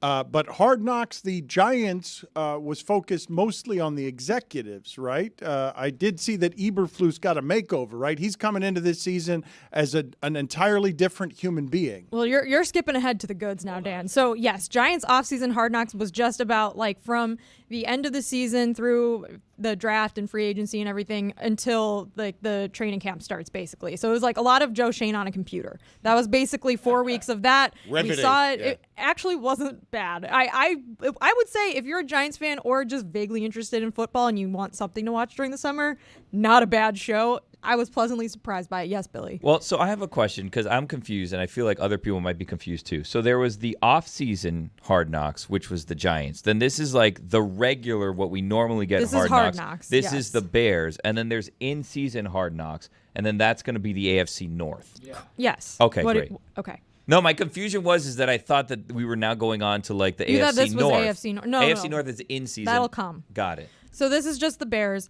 And so I think the biggest lesson from the first episode of the Bears Hard Knocks is that all you need to do as a person who is maybe slightly on a warmer seat is to get an all-new makeover and pretend like nothing that happened in the past actually happened. You're starting over. You've got a beard now. I've heard that Eberflus bought a Dyson hairdryer to get volume in his hair. He's got longer hair now, and they talked about his whole makeover and how he's like dressing differently and like kind of just he's just a different guy now. He's like really got this new look, and it works. Like it works. The guy looks great. Kind of like Dan. Got the new makeover, got the hair going, got the beard a little bit. I like that. Kind of like me. Yeah. Started wearing overshirts too. Good look for you. You started dressing like Jeremy. Wow. The Bears were truly terrible last year, and now they have wrapped up a whole lot of hope in we're going to be exciting offensively. And I don't know where it is that you guys are with Hard Knocks, because I don't need more Hard Knocks. The novelty of it is lost for me. The access, even though it's more access than the average access, I didn't want to watch a bunch of Giants executives executiving. Okay. Question for the room. Pop quiz. 2 GOATs in this first episode of Hard Knocks. If you can name one of the 2 GOATs, I'll give you like $5 or something. Wow. Well, what do you mean? 2 GOATs. Yeah. 2 GOATs. 2 of the greatest of all time were in this episode of Simone Hard Knocks. Biles. Michael Jordan. Bingo. Billy. Was she really? Yes, because her husband Really? is a safety for the Bears, and he was packing his bags for the Paris Olympics, and they let him have a few days off of camp. $5. I'll get it from the fine bucket right now. Huh. That was a hint on who the second GOAT is, by the way. That was kind of amazing, though, the idea that the Bears did let him leave camp to go do that. That is not a normal thing that football people do, even if your wife is Simone Biles. It works when you're like the 3rd or 4th string DB. Yeah. Right. I mean, it's Simone get away with it. Biles. Works when you can get Simone Biles. on Caleb Hard Williams Knocks. are probably not taking time off. It says You can't do it. Works when you can get her on the show. It Exactly. Well, says it's Caleb camp, Williams but needs the reps. But This guy doesn't? You know who says that in the episode? The other GOAT. You know who the other GOAT is? Feinbaum? You're very close. Oh. Nick Saban. Oh, wow. What is he doing there? He was Eberflus's former coach at Toledo. Eberflus does look Rockets. more like a coach. I would not rule out Nick Saban coaching again in the NFL. Everyone's talking about Belichick, and maybe he goes to Philadelphia, maybe he goes here, maybe he goes there. I'm telling you, the one thing Nick Saban hasn't done throughout his coaching career is had success at the professional level. And I would not be surprised if the right situation popped up, a good roster, a Super Bowl-ready roster pops up, if Nick Saban takes that job. You've Lewis, lost your mind. Lewis, do me a favor, please. saying. What can our video crew do to isolate the Stugotz hot take hand? Because you would have gotten full sausage fingers thrown in your face there. Because, Stugotz, if you did not notice what just happened, we were talking about Hard Knocks. We were talking about Jessica's team. We were talking about things that Jessica was interested in. And you opened up the portal to him giving an opinion on Nick Saban, and he snuck in there with just unbelievable vigor. It was like seeing sure I say it first. it was like seeing, going back to our honeymoon, the original Stugotz 20 years ago, eyes light up. I can give an opinion on a college coach never having done it in the pros. He's in a negligee. Can I give you On your some honeymoon? insight into why this happened? It's because I will not indulge this on God Bless Football, because he's tried this a number of times. I'm You're like, right. Stugotz, he was disastrous in the NFL the last time that he was there. Right. He's now retired, and people are considering him the greatest coach of all time, if not if not the greatest coach of all time. If he goes to the NFL, all he's going to do is mess that up. There's no way that he can build on his resume by going to the NFL. It makes no sense because he can just jump from one team to another. He can do this thing. He can be Savior Nick Saban, come in and talk to people, and he will retire. Well, he's retired already, but he will live the rest of his life as one of the greatest coaches of all time. Why would he mess that up? You think Nick Saban is happy that he's one of the greatest coaches of all time? And you know why he's called one of the greatest coaches of all time and not the greatest coach of all time? Is because of Bill Belichick. And if Saban goes and he goes to the NFL and he has success, he wins a Super Bowl with a team that's ready right now, he becomes, without any sort of discussion, the greatest head coach in the history of football. With one Super Bowl, Billy, Why not take the chance? Because even if he goes there and fails, right, no one's going to walk away and say, oh, Nick Saban, not a great coach. They're never going to say that about him. He's always going to be one of the greatest coaches of all time. This is a chance to be the greatest coach of all time. So what team is that? Chicago, Dallas, Philadelphia. Chicago's Super Bowl ready. Buffalo. They're a Nick Saban away from winning the Super Bowl. I will tell you this. The Bears, Caleb Williams, he has more pressure on him than any rookie quarterback in the history of the NFL. I am telling you that right now. That team was built to win this season or next season. Caleb Williams, if he's good, I said this on God Bless Football last week, and I'll say it again right here. If Caleb Williams is good, the Bears are making it to the Super Bowl. Video, get better at the hot take hand. Please, you guys are all over the place and you can't keep up with the master. Video, I need you to speed up your and get better at keeping up with the sausage fingers as they fly all over the place, because he is in his element right now, being able to tell you what Nick Saban needs to do to make the giant leap from among the best Tied ever for first to first. best ever according to Stugotz, who will then make a different argument if Belichick returns. The whole thing also is so ironic if you watch the episode and listen to what Nick Saban specifically is saying about how rookie quarterbacks get harmed by like the media hype machine around them, and how like you can't take too much stock into that sort of thing, and like you just have to like go through it and do the reps and actually, you know, go through the practices and not pay attention to that sort of stuff, because that is the ultimate killer. And so Stugotz is just like playing the hits right now. I hope this is in the next episode of Hard Knocks. They had Mina in there using her voice, Pat McAfee's voice. I need Stugotz's voice in there. That's a good idea. Say things that will get you on Hard Knocks. I love it. You want to try, Dan? I can't believe the amount of pressure that Caleb Williams is under, and I would not want to work under the conditions, no matter how talented I were. I'm not tough enough in any way to be an athlete, to have to do all the learning that position requires and then have to be ready for the speed of the pro game. It's just not a job I would want, because we have now fast forwarded. It's super interesting to me, Stugotz. We just talked about Deion Sanders. The way that we're doing this to what are still kids, even though like they look like they're in adult bodies, where in college football, we're just making it big business and we're dispensing with any of the nonsense that involves like the illusion of these kids having to be students, because it's the big business of football. You got to get in there, and if you're not good enough, fast enough, get the hell out. You lose your scholarship, you lose your education, you lose your opportunity. Get out. We don't want you anymore. To now have Caleb Williams be a player who was great last year, but was crying on the sidelines when they would lose game, because so far what you have with Lincoln Riley and USC is a failure in a season of great expectations.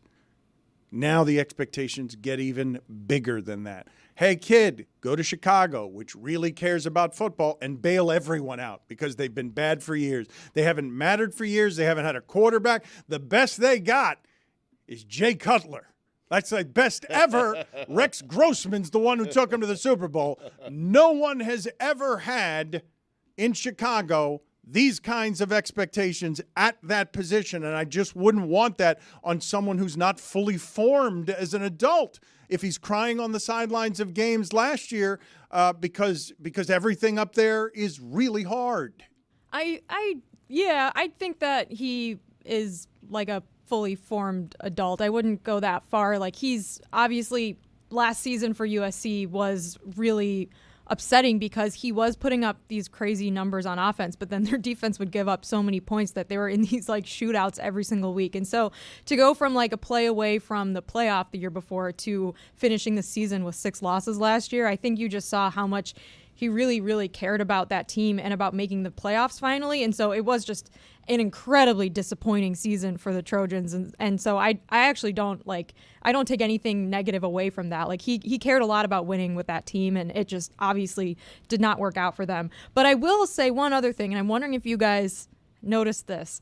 I feel like the Hall of Fame game and the Hall of Fame enshrinement this year way overshadowed by the Olympics. I was looking through the Hall of Fame enshrinees. Is that what we call them? Yeah.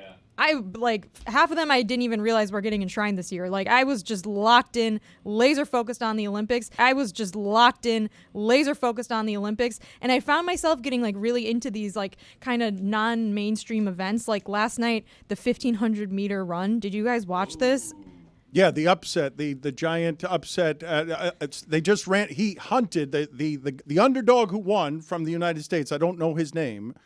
Cole Hawker, I believe. Chased everyone down who ran out of gas because the shorter races are all fast twitch muscle fiber, and the longer races you better have stamina at the end because you will get hunted down by the Femke Bowles of the world. She's incredible, by the way, and I think the 400 meter hurdle final is today, I want to say. But last night they were replaying the 1500 meter, which is like just under a mile, so they're running it in like 3.5 minutes. And the NBC, I love this because they set up this huge showdown between the runner from Great Britain and the runner from Norway, who are both like prodigies in this event. And they were like, this is an ultimate competition. Like, is the Norwegian guy going to defend his gold medal? And like, blah, blah, blah. And like, they've been going back and forth, like jawing at each other for years over who's better 1500 meter runner and stuff like that. And then like the last 100 meters, the American just comes out of nowhere up the side and wins the gold medal. And both of them lost the gold medal. And it was like the Norwegian guy didn't even get on the podium. And another American who actually went to Notre Dame, Jared Naguse, he won the bronze by like, he was almost in silver. So both of these guys were like this close away from not even getting silver or gold. The other guy didn't get anything. It was freaking bananas. To Stugotz's point, was that yesterday? Was that today? Was that in the morning? Was that last night? It was yesterday at like 3 o'clock, and then they replayed. Do you watch 3 o'clock in the morning? No, like in the afternoon. It was like one of the main events.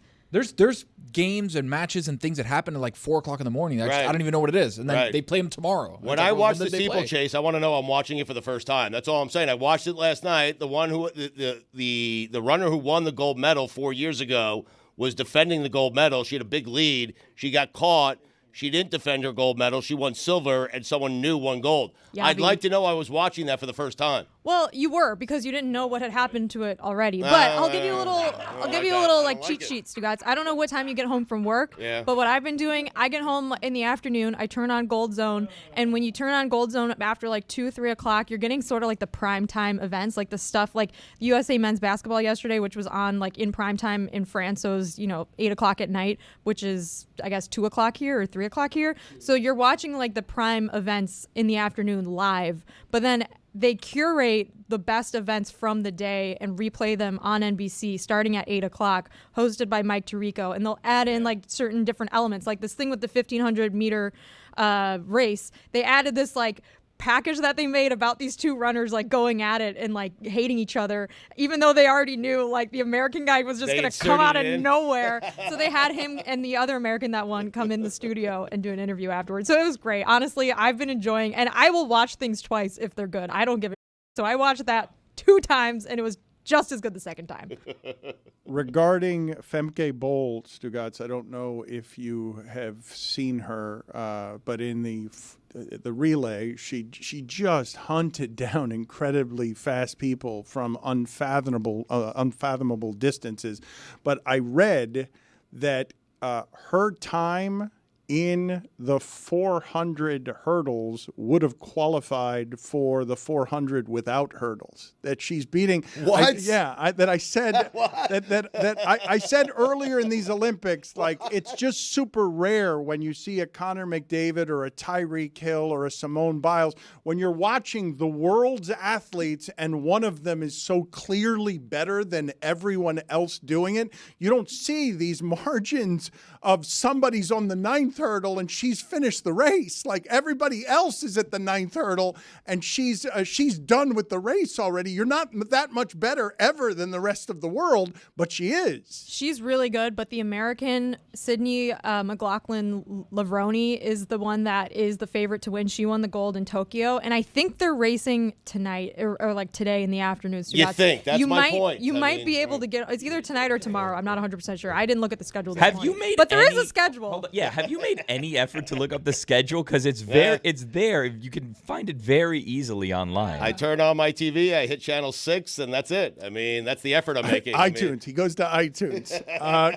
Oh my God! On Channel 6 the other night, one of the reporters, they sent them to Paris, and they went to that store that has like 150 different types of butter. Have you guys heard of this place? Oh my God! It's in France. They have like 150 different types of butter, and you can go there if you're a tourist, and you buy whatever butter you want, and they'll vacuum seal it so you can bring it home. It's crazy. Wow. There's so many different types of butter. 150 types of butter, like different animal different butters, flavors, like everything. It's too much. I mean, the give me a stick of butter. excitement in Jessica's voice at the idea of having 150 choices for butter. You can hear her mouth watering. Is it all butters or margarine? Like, what's the deal? No, it's butters. They're all butter. Really? Apparently, it's illegal stuff, to sell butter in France that's under 82% milk fat or something like that. So I their like butter's that. like super creamy. Yeah. We have an entire state dedicated to making dairy products, and yet I don't think Wisconsin has a single store that sells 150 different types of butter.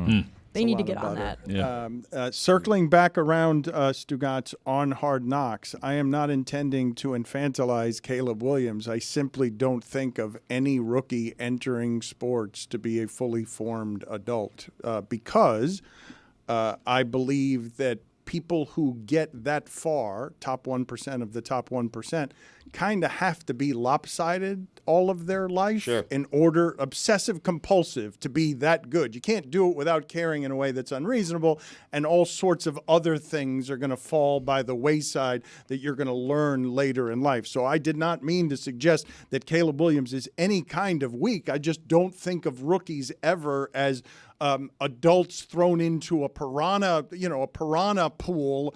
I think of rookies as still being kids, even though they're of age to be adults. He's 22 years old, Dan. So I would say that he's a kid. He's a kid. He's a young adult, okay? And so I agree with you because when you graduate college, you're 22 years old, you don't have this type of pressure on you. At least not right away. Eventually, you'll have some pressure in life, but you won't have it the second you graduate or the second you leave the university that you decided to attend. The reason he has so much pressure is combination of market. It's a fan base that is starving for a quarterback, and the team is ready now. They were 7-10 a year ago. The defense is good. They have good wide receivers. They picked up Keenan Allen, and their coach has a beard now.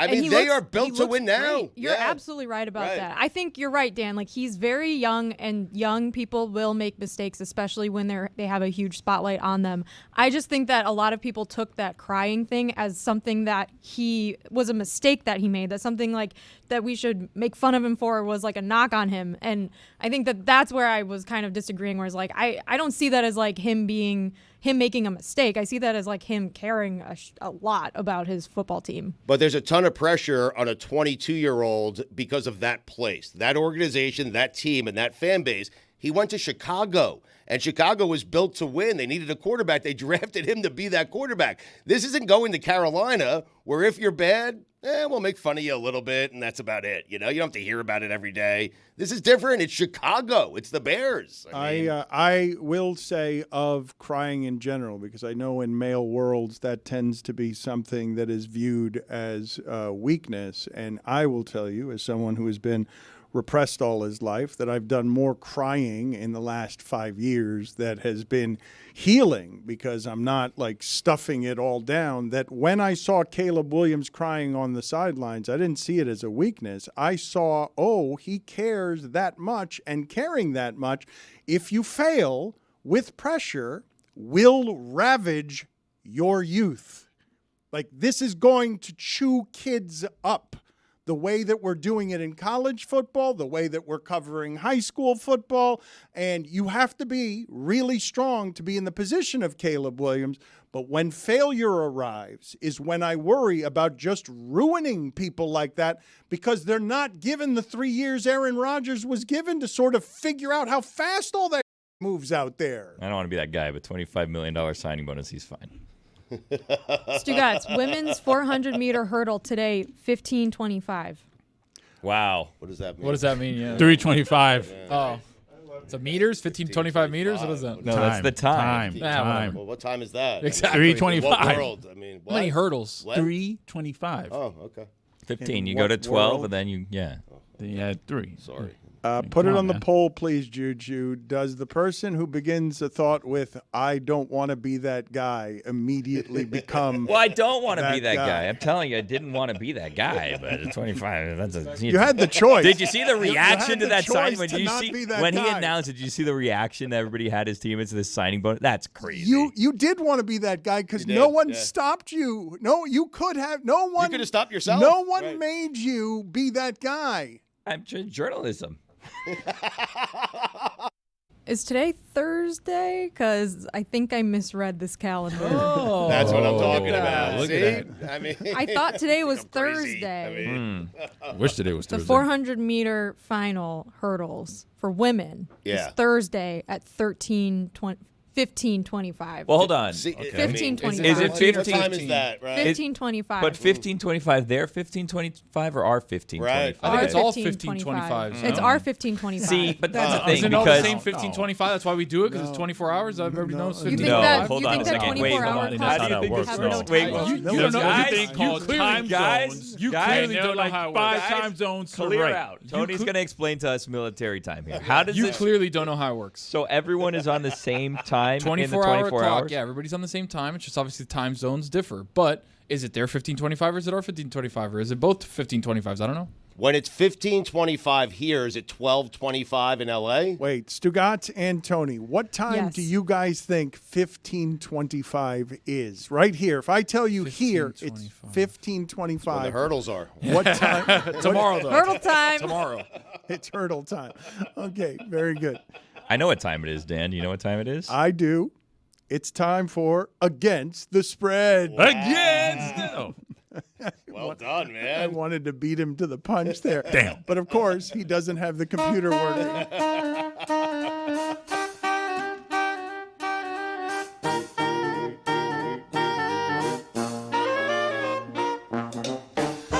Dan, as you mentioned, it's time for Against the Against the Spread. And it's sponsored by DraftKings. Stay tuned because you'll hear more about DraftKings and all it has to offer throughout the show. DraftKings, the crown is yours.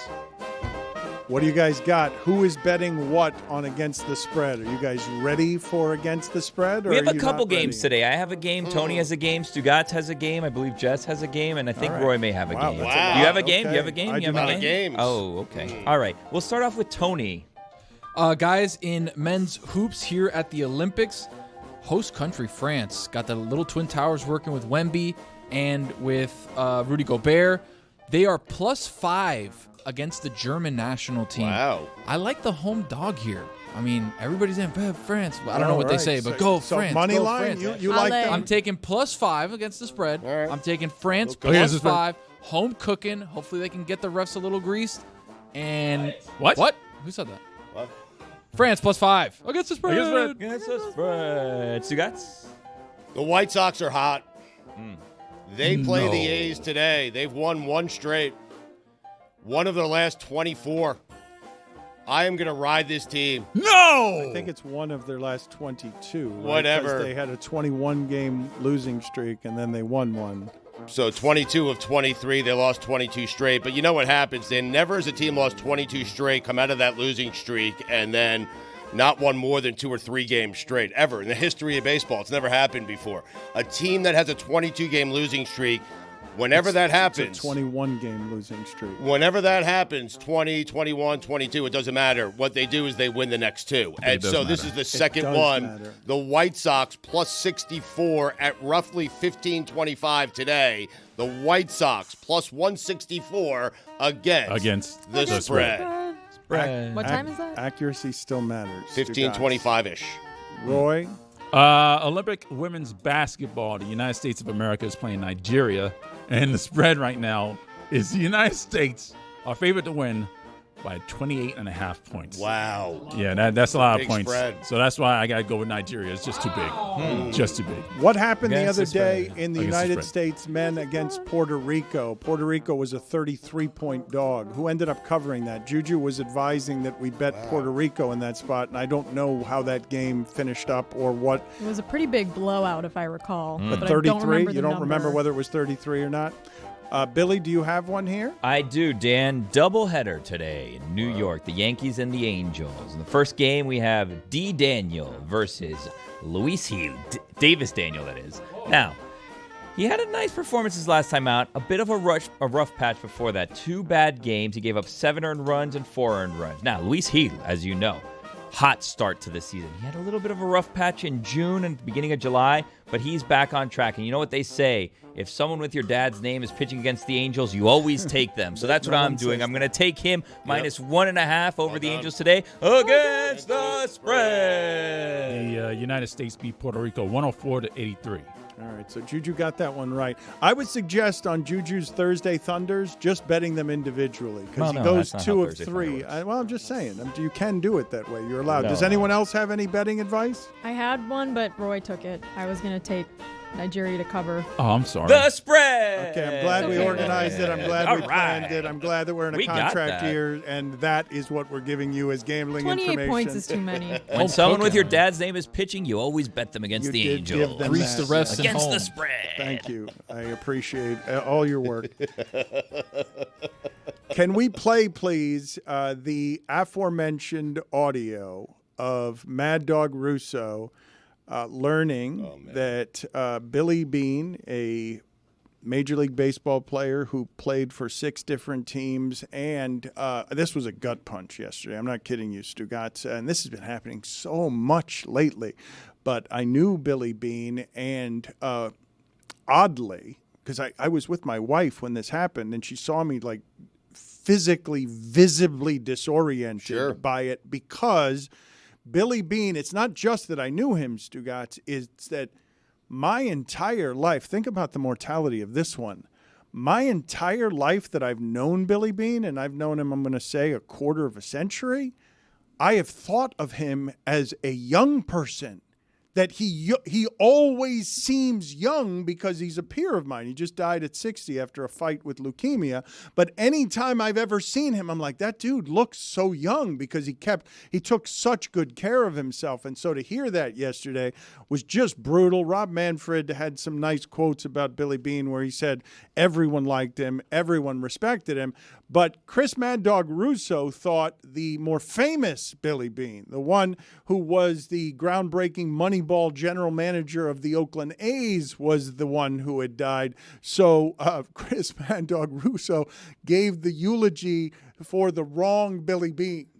The word that we're getting right now is that the general manager of the A's, Billy Beane, may have passed away. Wow. Was he ill? Wasn't aware of this. I mean, he's not that old. Jeez, was it sudden? Let's see if we can get some information. Wow, that is a terrible story.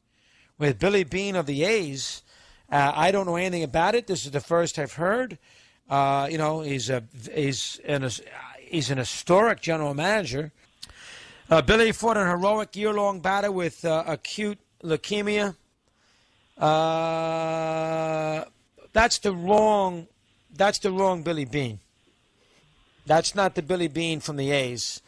Last 10 years, Billy worked passionately and tirelessly with MLB and all 30 clubs, focusing on player education. He played 10-year playing career with 6 teams.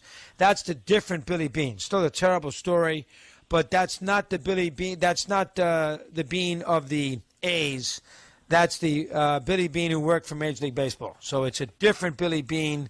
So we apologize if we got that screwed up. This is a different Billy Beane. This is not the Billy Beane of the A's. This is the Billy Beane who works in Major League Baseball. So an important, I'm not trying to make light of it, but it's a different one. So there you have it. Okay. Well, I apologize for screwing that up. Too soon, obviously, to laugh at that, but I can't help but laugh at that because Billy is enjoying the anarchy of sad. that. It's sad. Of course, it's sad. I'm also just wondering or hoping that the first 15 seconds of that that someone who cares about Oakland A's Billy Beane doesn't happen to also listen to Mad Dog Radio, because that's a horrific 15 seconds.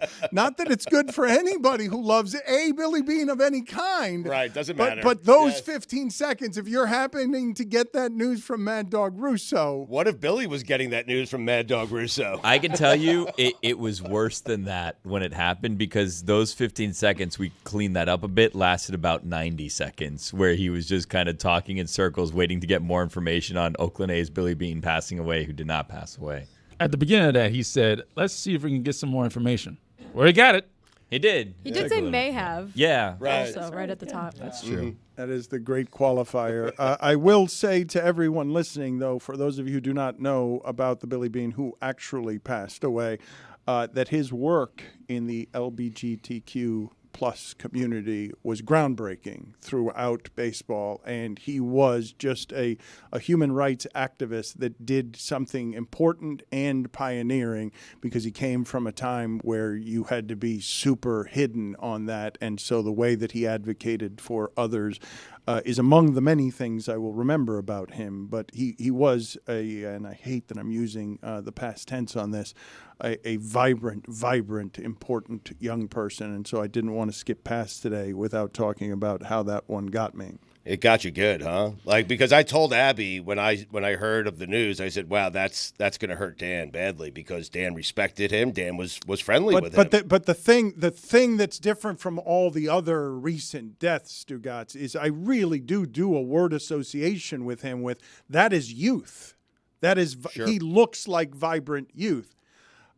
Something happened during the break here. Roy came in here, and I don't know if he was concerned for Stugotz, but he was delighted. He was excited because he's like, Dan, when I was watching the hot take hand cam, I noticed that Stugotz's thumb was really dirty. Now, Stugotz has had yellow fingers here for a while because of the heaters. Better now, though. And Stugotz said to Roy, not defensively, but just in the pursuit of accuracy, that is not cigarettes, Roy. Yelled him out of the room.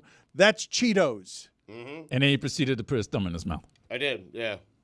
I mean, the dust. Right. Stugotz, Tasted like cigarettes, but gross. I saw a story yesterday that made me think of you. Charlie Hull said that there's a smoking ban at the Olympics, and she's worried that it might screw up her chances of winning gold because smoking cigarettes helps with her ADHD, which I believe she told us when we had her on the show a few months ago. So I just... She also said she was trying to quit. I mean... That's true. She did say that, too. You've been saying that one, too. We all say it, Dan.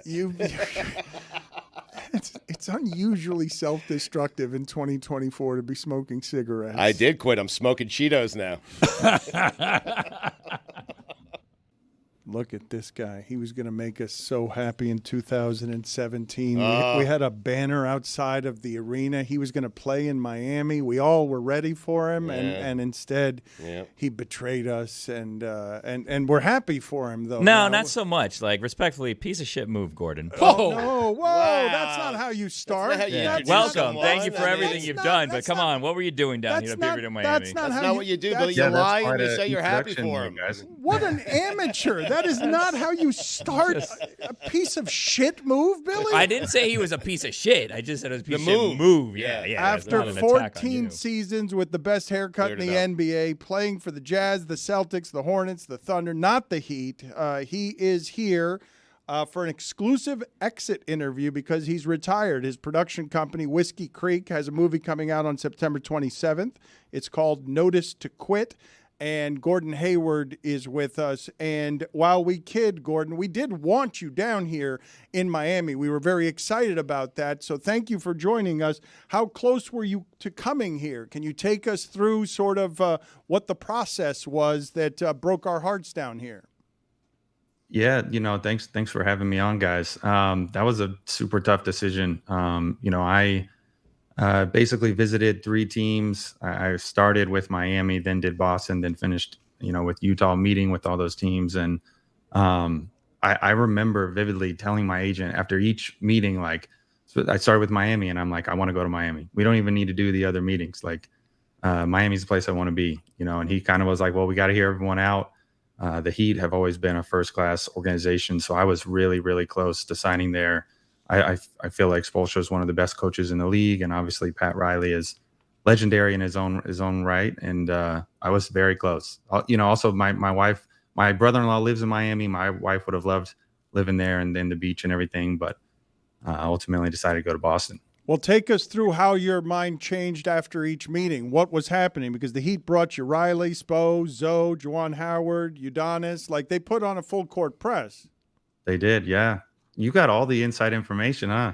I mean, they really wanted you here. That's how they do it. They usually, they in fact, you kind of represent when they started swinging and missing on the big names they were going after, because they know how to do that. They're very good at luring people. So what changed over the process? They got LeBron. Yeah.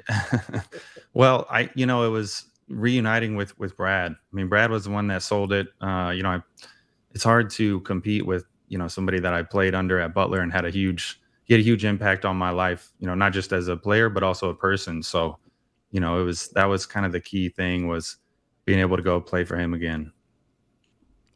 Stugotz, do you remember that time, the excitement in Miami? It was July 4th weekend. It was Gordon Hayward mania down here. Yep. People were going insane, and then there was no way to lose him. The Godfather made a speech. Like, did Riley throw his rings on the table? Did he do the move? Classic move. Did he do the move to you that he did in 2010 to get LeBron? Yeah, he did all the moves. It was nothing The Heat did it all right. Like I said, I was ready to join after that meeting. It would have been three great choices, honestly, with either of those teams. The person to blame is the agent here, Dan, because he was ready to sign with Miami. The agent insisted that he go to Boston. I mean, if you're looking for someone to blame that. Yeah, blame Mark. Blame Mark Bartlett. Yeah, that's why they exist, to absorb the blame on behalf of their prodigious talents. You were also a tennis prodigy. So how close? Explain to me how your life would have been different, or how good you were at tennis if you had chosen that as the obsession instead of basketball. Yeah, I think the tennis thing might have been a little overstated, but I was definitely better at tennis in high school than I was basketball. It's not saying too much. I'm from Indianapolis, so Central Indy tennis isn't necessarily the best in the country, but yeah, I mean, my height would have definitely helped me out. Playing like a guy like John Isner, I served and volleyed, had a big serve. Still, I'm getting more into tennis, now, but. I love basketball more. Basketball was my love. Hoosiers. Have you guys seen the movie Hoosiers? Like, high school basketball in Indiana is like everything. So and thankfully I grew too. I was only 5'11" as a freshman in high school. So I'm sitting there thinking to myself, if I want to play a sport in college, basketball might not be the route. My parents are both 5'10", like 5'10" white guy here. I don't know if basketball is going to be the ticket, but thankfully I grew, and then my game kind of took off, but certainly was thinking about hanging it up for tennis. You weren't very good at basketball in high school. Who is that? Let's introduce us to who the dog is. What are the details of the dog? Did you guys hear? Yeah, sorry about that. That is our German Shepherd, Knight. He's an all-black German Shepherd, so somebody must not be taking care of him right now. Oh, somebody in the house is in trouble. Who's responsible? Likes to blame everyone. Whose responsibility is Knight? You weren't that good at basketball, though? Like, what were your dreams in high school? What were your dreams? You didn't think you could be an NBA player yet? I just was a late bloomer. I was wasn't very recruited. Like, I actually only had offers from Butler and IUPUI, had a really late offer from Purdue. So, those are, it's not like I was getting recruited everywhere. We won state in high school. I had another player on my team, one of my good friends who played at Miami of Ohio. So we won the high school championship. But, like I said, I wasn't ranked like a 5-star recruit or anything. Didn't go to any of those camps that everyone else goes to. So just a late bloomer.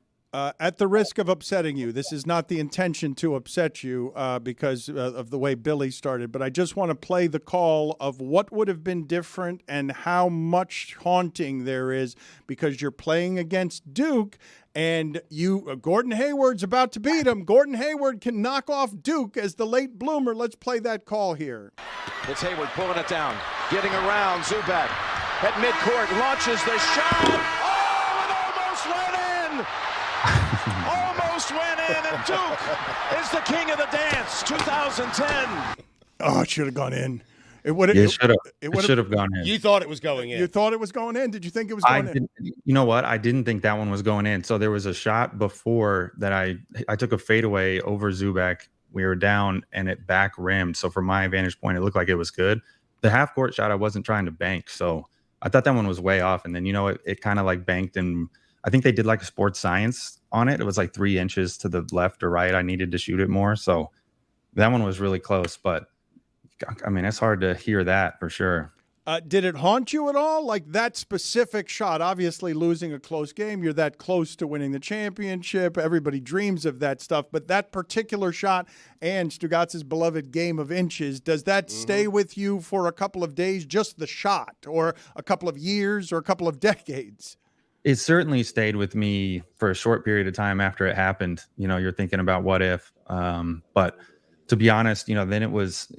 You have such a whirlwind of an experience of deciding to, leave college early and go to the draft. And then once you decide to do that, it's like, you're like constantly trying to get ready for that next level. So like, I haven't really even thought about it. I haven't had too much time to reflect. You're always thinking about what's next in your career and trying to get better and trying to do different things. So, now that I'm retired, I'll probably think about it. And you guys just started off that thinking. So maybe it's going to haunt me tonight. Would you have stayed in Utah if you had known that Donovan Mitchell was going to be that good? Or did you have any idea that Donovan Mitchell was going to be that good? No, I had no clue. I mean, he's, one of the best players in the NBA, especially at what he's able to do. And you never know. So it's hard to play the what if game. You can play that game too. Like, if I stay, do I get hurt? I mean, me getting hurt in Boston changed the course of my career. And so I don't play the what if game. I have no regrets of my career and the decisions that I've made. I know it was one of the toughest decisions I've ever made, as we just talked about. Miami, Utah, Boston, all really good choices. So it's hard to make that decision. What do you regard as the most fun you've had playing basketball? Like, what is the period that you look at and say, that was the best time, that felt like the best time to be me? That was the most fun. It was least pressurized and more fun. Yeah, high school basketball in Indiana, man. I tell people this all the time. Like, you take it for granted because you just don't know when you're doing it. But being able to play with like your boys, there's nothing more fun. I feel like in whatever sport you do, or even whatever job you have, if you're able to do it with like your friends and like your best friends, you're in school with them, you're going to class, you're going to parties, you're going to all this other stuff with your friends, and you're also playing basketball. And being from Indiana, like I told you, we had huge crowds. Our gyms in high school gyms in Indiana are huge. So playing in front of those crowds too is something special. So that was probably the most fun that I ever had playing basketball. Not to say that the other moments weren't fun, but there's nothing like, high school basketball. That does seem crazy, though, because most people I would think of the NBA, hitting buzzer beaters in the pros. Those crowds are also very big. So what is the distinction that you're making and looking back at it? More carefree? Because all of a sudden, when you get to Boston, there's pressure as soon as you arrive, because it's a different experience. It's a business. I mean, it is a business, and it's different in the sense of, like I said, you're playing with your friends. You're going to class with these people. You're hanging out when it's not basketball season. Also, all the students that are in the section, you see them too, and they're cheering you on. You got the cheerleaders. The gyms are way more like in your face. And so you kind of like know the region or like the players around you. So you have these little rivalries and all this stuff. And certainly, like I said, hitting a buzzer beater in the NBA too is amazing. I mean, we won Game 7 in LA against the Clippers, and that was awesome. Silencing the crowd is a feeling like no other. But for me, that just high school basketball, I here's a good example for you. So like when we won, I hit a last second shot to win the state title, and our whole town was there. I grew up in a suburb of Indy, so the whole town was there. They all we had a police escort back to our home gym. The whole town goes to the gym. We have a pep session. I actually it's my birthday, like when it strikes midnight. And so the whole crowd sings happy birthday to me. So it was like special moments like that you can never really have in the NBA. Can you take us through the early parts of your career and what some of the meanest things other players said in trash talk while playing against you? Sort of, it's tough to start in the NBA. So when you have to earn your respect, who are some of the legends that are trying to diminish you and you're like, I can't believe that person just said that to me. I just started out here. Yeah, there's the one that always sticks in my mind is we were playing in the Garden, and KG was, as everyone's already said, I mean, he's a legendary trash talker, and he was guarding me, and I got a switch, and I tried to attack him, and I couldn't go anywhere. So then he kind of starts clapping and getting how he would get in his defensive stance, and I backed it up and went back at him and scored, and then I was kind of barking at him down the court, and I think he respected me after that because before, I'm just this little white kid coming from suburban Indianapolis. There was a lot of trash talk that I probably can't repeat on here towards me. But when I kind of barked back at him, he respected that, and it was good ever since then. Oh, but I got to imagine you've got all the stories about being underestimated as the white guy who has to make his way in this world. Like Nick Collison told us the story. He runs out on the court and it's always shooter, shooter, shooter. And he's like, I'm not a shooter. Right. I'm not. I can't shoot. I can't shoot. Why are you saying that? But you're fighting your way through an ecosystem that offers all sorts of disrespect at the beginning that you have to overcome. Absolutely. I always say, no matter what, and even this happened throughout my career. It's for whatever reason, when you see the white guy guarding you, it's let's ISO him and go at him. And so you gotta hope that you get a stop that first time, or else they're just gonna keep going at you every single time. And I definitely wasn't the worst defender on the team, but for whatever reason, checking the game and going at him. We're going right at him. That's the game plan. That's what you're saying. The advanced scouting is just ISO the white guy. I'm telling you, there's just some sort of stereotype. It's people's eyes light up. I can tell you I remember, and this probably didn't necessarily have to do with the fact that I was white, but maybe it was my face and hair and everything. But when we played the Lakers, I think it was preseason, one of the years, and they had run our test, and I checked in the game, and he looks at me and then looks back at Kobe and looks at me, and he's like, "Hey, Kobe." And he's pointing at me just throw me the ball in the post, man. Look who's guarding me. I got Bieber guarding me. And sure enough, he just posted me up, and this was run our test was really good, and had no chance guarding me. I think he put me out, sat right back down, I got Bieber. I got Bieber guarding me. Yeah. He's proud of it too, telling that story. I don't know. He's saying it with a smile. I mean, what can you do at that point? Nothing. What am I going to do? What am I going to say to run our test? You know what I mean? I was definitely not trying to pick that guy. You mentioned Kobe, and I knew you drew some inspiration, like many did, from Kobe Bryant. What kind of impact did he have for you on the court and off the court? Yeah, I mean, Kobe was a mentor for me. I don't know if you guys heard, I went on Paul George's podcast and told a bunch of stories about him, but just having a chance to work out with him in the off season, having him, kind of in my phone for phone calls away, text messages away, emails, that meant the world. And I think everyone saw his work ethic and just his mentality, and inspired a lot of people, and certainly inspired me as well. I did hear some of the stories you told with Paul George. I believe Derek Fisher and Rick Fox have told us stories as teammates of his where he would test you to the point that you'd have to be willing to fight him before you got his respect. As a teammate, what do you regard as your best basketball war story? Does it involve Kobe or does it involve somebody else? If you had to show off one of the stories from your war chest that always is a hit at parties when people meet Gordon Hayward because they want to hear about some of the stuff that happens inside that only you guys know about. Well, my Kobe stories are probably my go-to, which I've told before, but there was I remember when I was in Utah, I had this marketing scheme. I play League of Legends. I was talking to one of your guys, backstage guys, about it. But I put out a tweet or an Instagram or something about being the best. I can beat anybody one-on-one in the NBA.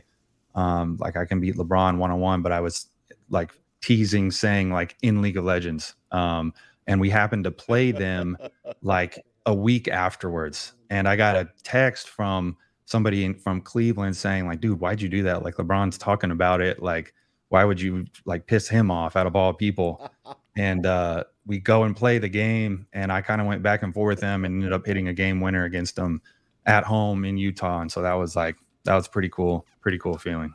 As we speak here, Lauri Markkanen has just signed a $230-some-odd million contract with Utah. You were born too early, Gordon. You got plenty of money, but when you see some of what it is that's happening in the NBA financially right now, your thoughts are generally what? Great time to be an NBA player, for sure. I was extremely blessed with the time that I even came in with the contracts that I was able to get. So it's a good time to be, an NBA fan, good time to be an NBA player. The game's definitely growing. So happy for everybody that gets these types of contracts. Lauri's a really good player. Yes, he is. We're going to put up a picture here of you in 2020, this mustache. And you look like the original Celtic is what the tweet is. Like the first one? Yes, the very first one. That's awesome. The original one. You look like you were in a barbershop quartet as well. What is happening here? Great. It looks so good. You seem delighted by that look. What is happening here? So you like that look? Oh yeah. It's wonderful, awesome. but it's aggressively ironic, I'm assuming. You're doing this purposely to enrage the people who love you. Yeah, so the interesting thing about that is for whatever reason, all like a bunch of guys are the ones that comment that they love it. And all the women are like, you look so stupid. You look creepy. Like my wife hates that. She hated that. And I really was doing it to annoy her because this was in the bubble that I had this. So there was a bunch of people that just for whatever reason were skipping barbers and stuff. So that was certainly a unique look. That was one of my favorite looks. But what did your wife have to say about that? She hated it. She's like, I'm not kissing you with that. They always say that. They always say that. Then they come around, Gordon. My wife says the same thing when I have rocked the mustache. And then all of a sudden, 2 weeks later, she wants to give me a kiss. What do you want me to do? Okay. Yeah. They'll come around, huh? It doesn't sound like she came around. It doesn't sound. You had to shave it off. It sounds like. Yeah, I'm not rocking it anymore. So it doesn't sound like your experience was the same as Tony's there.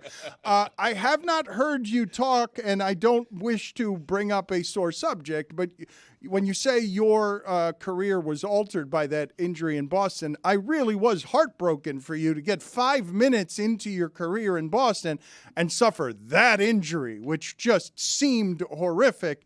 And I don't imagine, I saw a photo of Alex Smith the other day in his leg. I don't assume that your career was the same after that because I don't assume your body works the same after that, no matter the healing properties of youth. What can you tell us about that heartbreak? Because to be betrayed by your body when your body has carried you to all sorts of confidence and it's just a random thing, I don't know how someone endures something like that. Yeah, that was tough. It was certainly a play that I did like once a game. Me and Joe Ingles had a connection where he'd throw me an alley-oop, and it was a play that I did for a long time, and it was just same type of play and freak accident and stuff like that. It happens in basketball, so no ill will towards anybody on how it happened. But yeah, it was certainly tough. Your body has to change and try to adapt, and I can't say for certain, but I basically was like almost 100% healthy through my first 7 years with the Jazz and in my career. And then after that injury, it seemed like I had another injury like every year since, and a lot of them on that same side too. So, it's your body changes and tries to adapt, and the doctors did a tremendous job just getting me back out on the court and able to run again. Cause in the moment, it's like, I'm thinking to myself, like, am I going to be able to run again? Like, am I going to be able to play with my kids? Like what? Just because my ankle is just dangling, like it's just dangling there. And, I think just for me to be able to get out on the court again was triumph for me in and of itself. But just had to put a lot of effort and work to try to just get back to where I was. When you watch Boston win the championship, are you happy for Boston? Because his friend Brad, right? Some people there, or is it bittersweet because you also you had dreams of doing that there? Yeah. I think if you would have asked me like the year I left, I would have been like pissed off about it, like rooting against him. But I still have so many good relationships in Boston with the people that are there. So I was rooting for him. Joe Mazzulla was an assistant when I was there, and he's awesome. Me and him were really close. JT and I also were really close, and so a lot of those guys, you're just obviously Brad moving to be the GM. Certainly I wish it would have happened when I was there. We had the talent to make it happen when I was there. But it's hard to win in the NBA and to get the right formula. There's just little things that have to go your way. And, I think they're going to be obviously favorites for years to come. They just are they're in that window right now where everything's lining up. On the flip side, when you see the Heat win the Summer League championship, you regret not coming here because more recent one. I didn't even know the Heat won this. Yeah, right. Oh, that is. You're doing same here, a lot of stuff with your retirement. It can be very difficult to find your way after making your identity for as long as you have as an athlete. It's a really hard thing, retirement. You've got a production company, as I mentioned. Notice to Quit is the film. It's from Whiskey Creek. It's in theaters September 27th. What are you doing with both your production company and your retirement? Yeah, I've always been interested in movies, and so I'm looking forward to telling stories and making movies. As you mentioned, we got this movie Notice to Quit coming out, starring Michael Zegan, Casa Bella Suarez. Simon Hacker wrote and directed it. He actually was the guy who did my comeback documentary for the Players Tribune. He's super talented. If you've ever seen Marvelous Mrs. Maisel, the show, Joel Maisel, that's Michael Zegan. He's the lead. He's amazing. And, this film is about kind of like, it's about father-daughter relationships, kind of like work balance relationships, something that I completely understand, and kind of figuring out what's important in life. And takes place set in New York and in the summertime. And so everyone's got to go out and see it. Like you said, September 27th is when it comes out. So I'm super proud of the movie and, everything that we were able to accomplish. And so I'm looking forward to getting everyone a chance to see it. Did you have work-life balance as a player? To be as good as you were tends to take an obsessive compulsiveness that doesn't allow for many other things. You're exactly right. And I tried to do the best that I could. I think my wife is the real star, as I think every athlete would tell you, with a family, with kids. Like, she was unbelievable in allowing me to, kind of do my thing. But what I did was and I kind of learned this from Kobe a little bit, was I got my work in super early. So I was working out at 5 a.m. so I could be done at 9.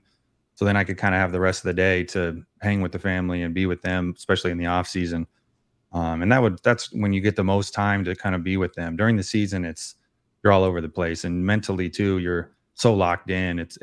That's what makes it tough about, you're just constantly thinking about the game you just played, thinking about the next game, you're traveling, all that stuff. So I am looking forward to being more around with my kids and being more around with my family and getting a chance to do more with the movie. I'm going to go to Skywalker Ranch and do kind of some of the final sound editing with Simon. And so getting a chance to do those things, I'm really looking forward to. Notice to Quit, again, is the name of the movie from Whiskey Creek. It's in theaters September 27th. His wife is the reason for all his success. He thanks her with a mustache that she doesn't want to be anywhere near. By annoying her. Yes, that is correct. Gordon, thank you for being on with us. And no thank you for breaking our hearts in Miami on July 4th in 2017. I'm sorry that my producer started the interview by, saying it was piece of shit behavior. Thank you, guys. Thanks for having me on. Appreciate you. See you later. Thank you. Calais, can you hear us?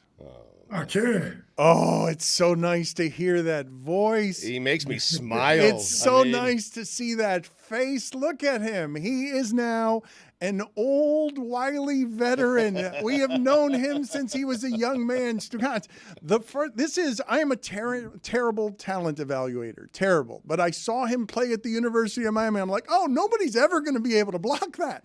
That's not something that can be blocked. It's too big, it's too strong, and it's too fast. And Stugotz. And it's always smiling. Yes, it is pretty happy unless you have to try and block him and he wants your quarterback, and unless you get in his way on the way to the Hall of Fame, because he's absolutely a Hall of Famer. He has been ransacking and sacking people for a really long time, and it has been a sheer delight, Calais, to see you wreck everybody in that league for what seems like now 100 years. You are you're the 6th oldest player in the league. Can you even believe that when I say it to you? And thank you for joining us. We're happy to see that this story, I'm assuming, ends in Miami, but maybe you'll play for another 40 years. You know, I think it's poetic being able to come back to Miami, 20 years from when I first stepped on campus at the University of Miami. I mean, it's crazy. Time flies, but I love it. It doesn't really feel like work. I get to just come to work and be a big kid every day and go out here and have fun playing football. Can you tell us the story of like what it meant to you emotionally when you started seeing that you might be able, again, I don't want to end your career before it's ending, but I just thought it was a perfect dismount for you to come home. Yeah, I feel like it was a perfect time. I had other offers and, other places I think were respectable teams, but, the Dolphins just made a lot of sense and, definitely has just that, just nostalgic, just being here in the city, the amount of love I had when I was playing here in college ball and just, my love for the city and the fan base here, it made sense. And hopefully we make it count. I think this team is special, man. We got some playmakers, and the way we've been practicing, the mentality that we've had. You got a little chip on the shoulder, which I love. I appreciate. I'm hoping that I can just, make this year a real special year. Were the other offers better, or how does that work when you're making the decision emotionally on where to choose? Is it just, this place will pay me the most, or no, I'm willing to go back to Miami no matter what? Yeah, this is the cheapest offer I had by a large margin. Wow. Relatively speaking, I mean, but I definitely I always said I played this game, the money didn't really matter. I played for, essentially free because I loved it that much. Now, that's game day. Obviously there's other stuff you gotta, it's a little different. It's a little too hard to do for free. But, I turned down some real money, to come here because I believe and Coach McDaniel, I believe in Coach Weaver, and just the talent we have on the team. I just feel like this is a chance, my best shot at winning the Super Bowl, and that's the ultimate goal for me. Who were the people that you called when you made the decision on Miami, where you were most excited to share the news with them? Well, it took me a while to make the decision. I was weighing offers for a while and kind of going back and forth, and so I definitely leaned on my support team. But once I finally made the decision and I was coming back to Miami, but I come back here a lot. I'm in here every offseason. I already had a place here, so it was really easy. But I definitely, my phone was blowing up. All my Miami crew, like, oh man, you coming back? Is it real? Is this real? And I'm like, yeah, we make it happen. This will be a great year. But it has to make sense. All that stuff is great. But for me, this is football. Football is number one, always will be. And I believe that this team is poised to be a force to be reckoned with. And, obviously the AFC is a gauntlet. I mean, you got so many teams that are capable of winning the Super Bowl and have all the right pieces in place, and they're working just as hard as we're working. And so, we got our hands full. But, I think we got a shot. Calais, I love you, but easier to take less money after you've made $140 million, right? Oh, come on. I'm just he said yes. He said yes. Yeah, thank you. We're not going to sit here and act like that, walk around, only made league minimum most of my career. I got a chance to make some real money. Business. This is definitely business, but we're 100% right on that one. When you got into the league, if I had told you your expectations, have you exceeded them? Because I'm not sure you had Hall of Fame on your dream list when you came out of college, did you? If I'm being honest with you, that definitely was on my list of things. Like I've always had, high expectations for myself. I really, I feel like ever since I was 13, and I told myself I made a commitment that I wanted to be in the NFL, and I was going to do everything possible to get to the NFL. The Hall of Fame was on my mind, and I didn't really know much about the Hall of Fame. I didn't know how it worked. I just knew that if there was a place for the best of them, I wanted to be there. And I know that, seeing, guys go that I've played with, guys I'm friends with, the last few years. And, I mean, it definitely makes it a lot more surreal. Like, just like, wow, these guys are really like, going to the Hall of Fame. It just makes me feel like I have a shot. I know, I mean, for me, my mindset is like, hey, do more to try to make sure that it's undeniable, that you have a better shot. But, but at the beginning of my career, I had goals to, break the sack record too. I wanted to get to 200. 201 was my goal. And that's not going to happen. 200. Wait a minute. I'm putting you in the Hall of Fame because you've gotten to 100. You got 105 and a half sacks for your career. It's going to be a pretty big year. Probably lead the league in sacks if he does it. I think so, perhaps. Although I'd watch Watt. 94 and a half sacks is all that he would need to get to 200 this year. But do you have a photograph or anywhere that getting to 100? Is it commemorated anywhere? Oh yeah. The 100 sack club was like, that's once I got to the NFL and realized like how hard it was to get sacks and how hard it was to just be a great player in this league. Because in college, you could just out-athlete people. I was just a better athlete, and I can go out there and win without no technique, no moves, just pure effort and want to. Then I get to the NFL, and it's like, okay, no, this is real.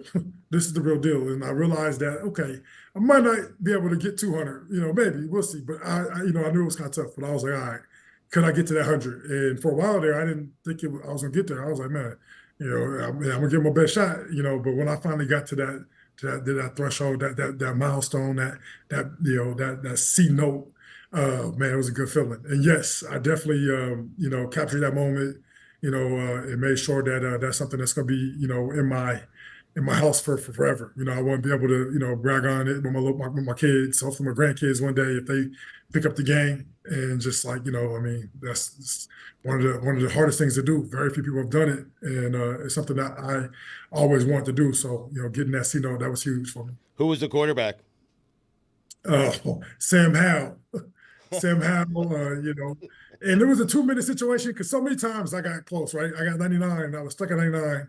I hit the quarterback like 12 times, but I could not get the sack. And I'm sitting here like, I mean, you got him wrapped up and they're throwing the ball away.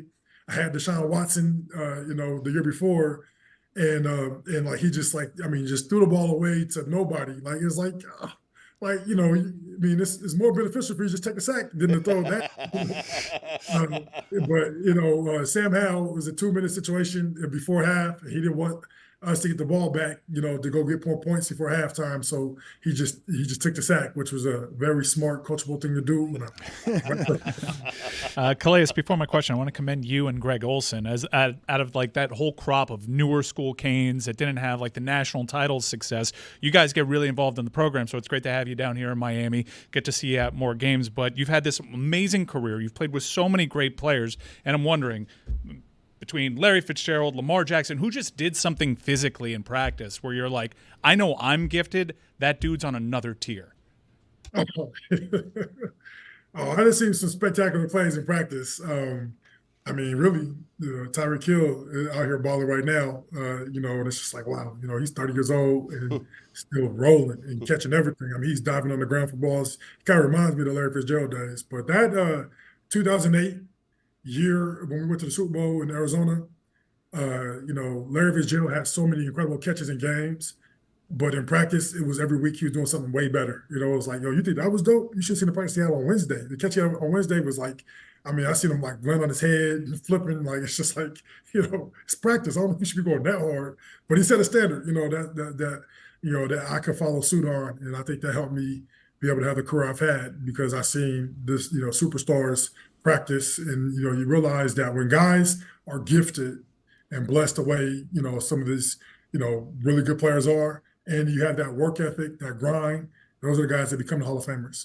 So I've been lucky to play with a few of them, but Larry Fitzgerald definitely takes the cake on that one. I've got a ton of questions for him because I really have been an admirer for a long time of just really the craftsmanship of what he does, because it's not just all strength. You just really have to be obsessively dedicated to being great at that, because it's so hard. Like, it's all 2.5 seconds and the ball's out. It's really hard to get sacks. It's never these been days. harder to excel at what he does. It's just Right. absurd. At a Hall of Fame level. And he's been so great at it for so long. So let me ask you, if I say one trait above all others, speed, strength, will, what one trait is what makes you a Hall of Famer if you can only pick one?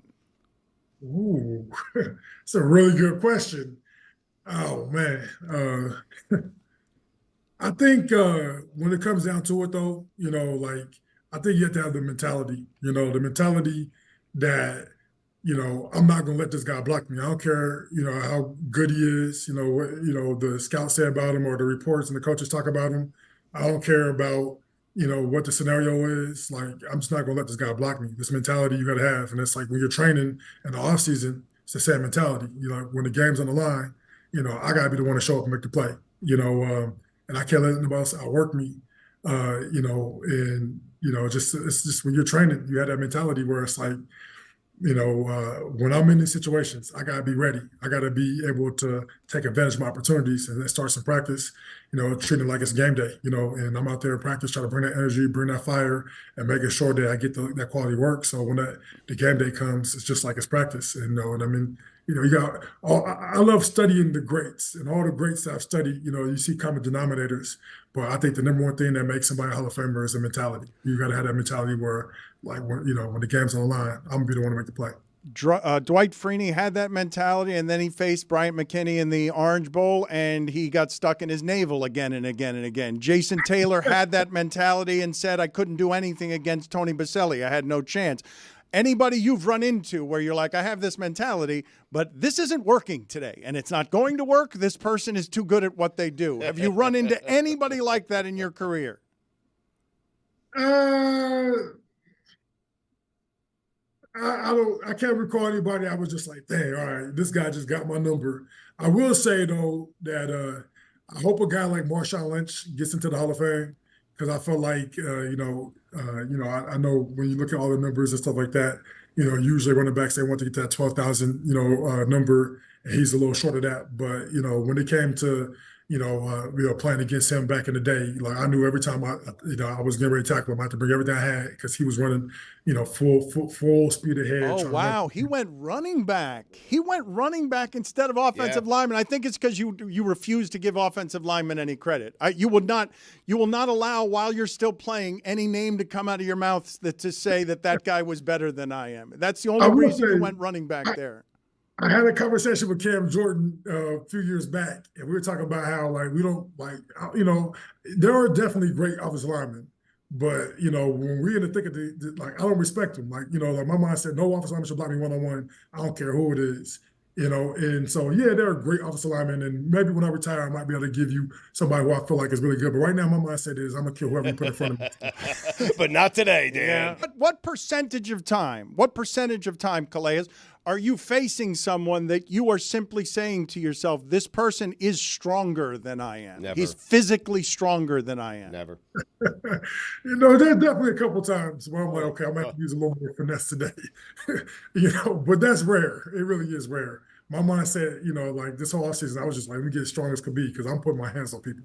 What is an example that would explain to the layman how strong you are? I'm looking at your hands. Your hands physically are absurd. Like, just, I mean, they're scary. They're just very large. You put them on someone, yes, you're going to be throwing them around. But what is something that would explain to somebody who doesn't understand what your strength actually is, your physical strength?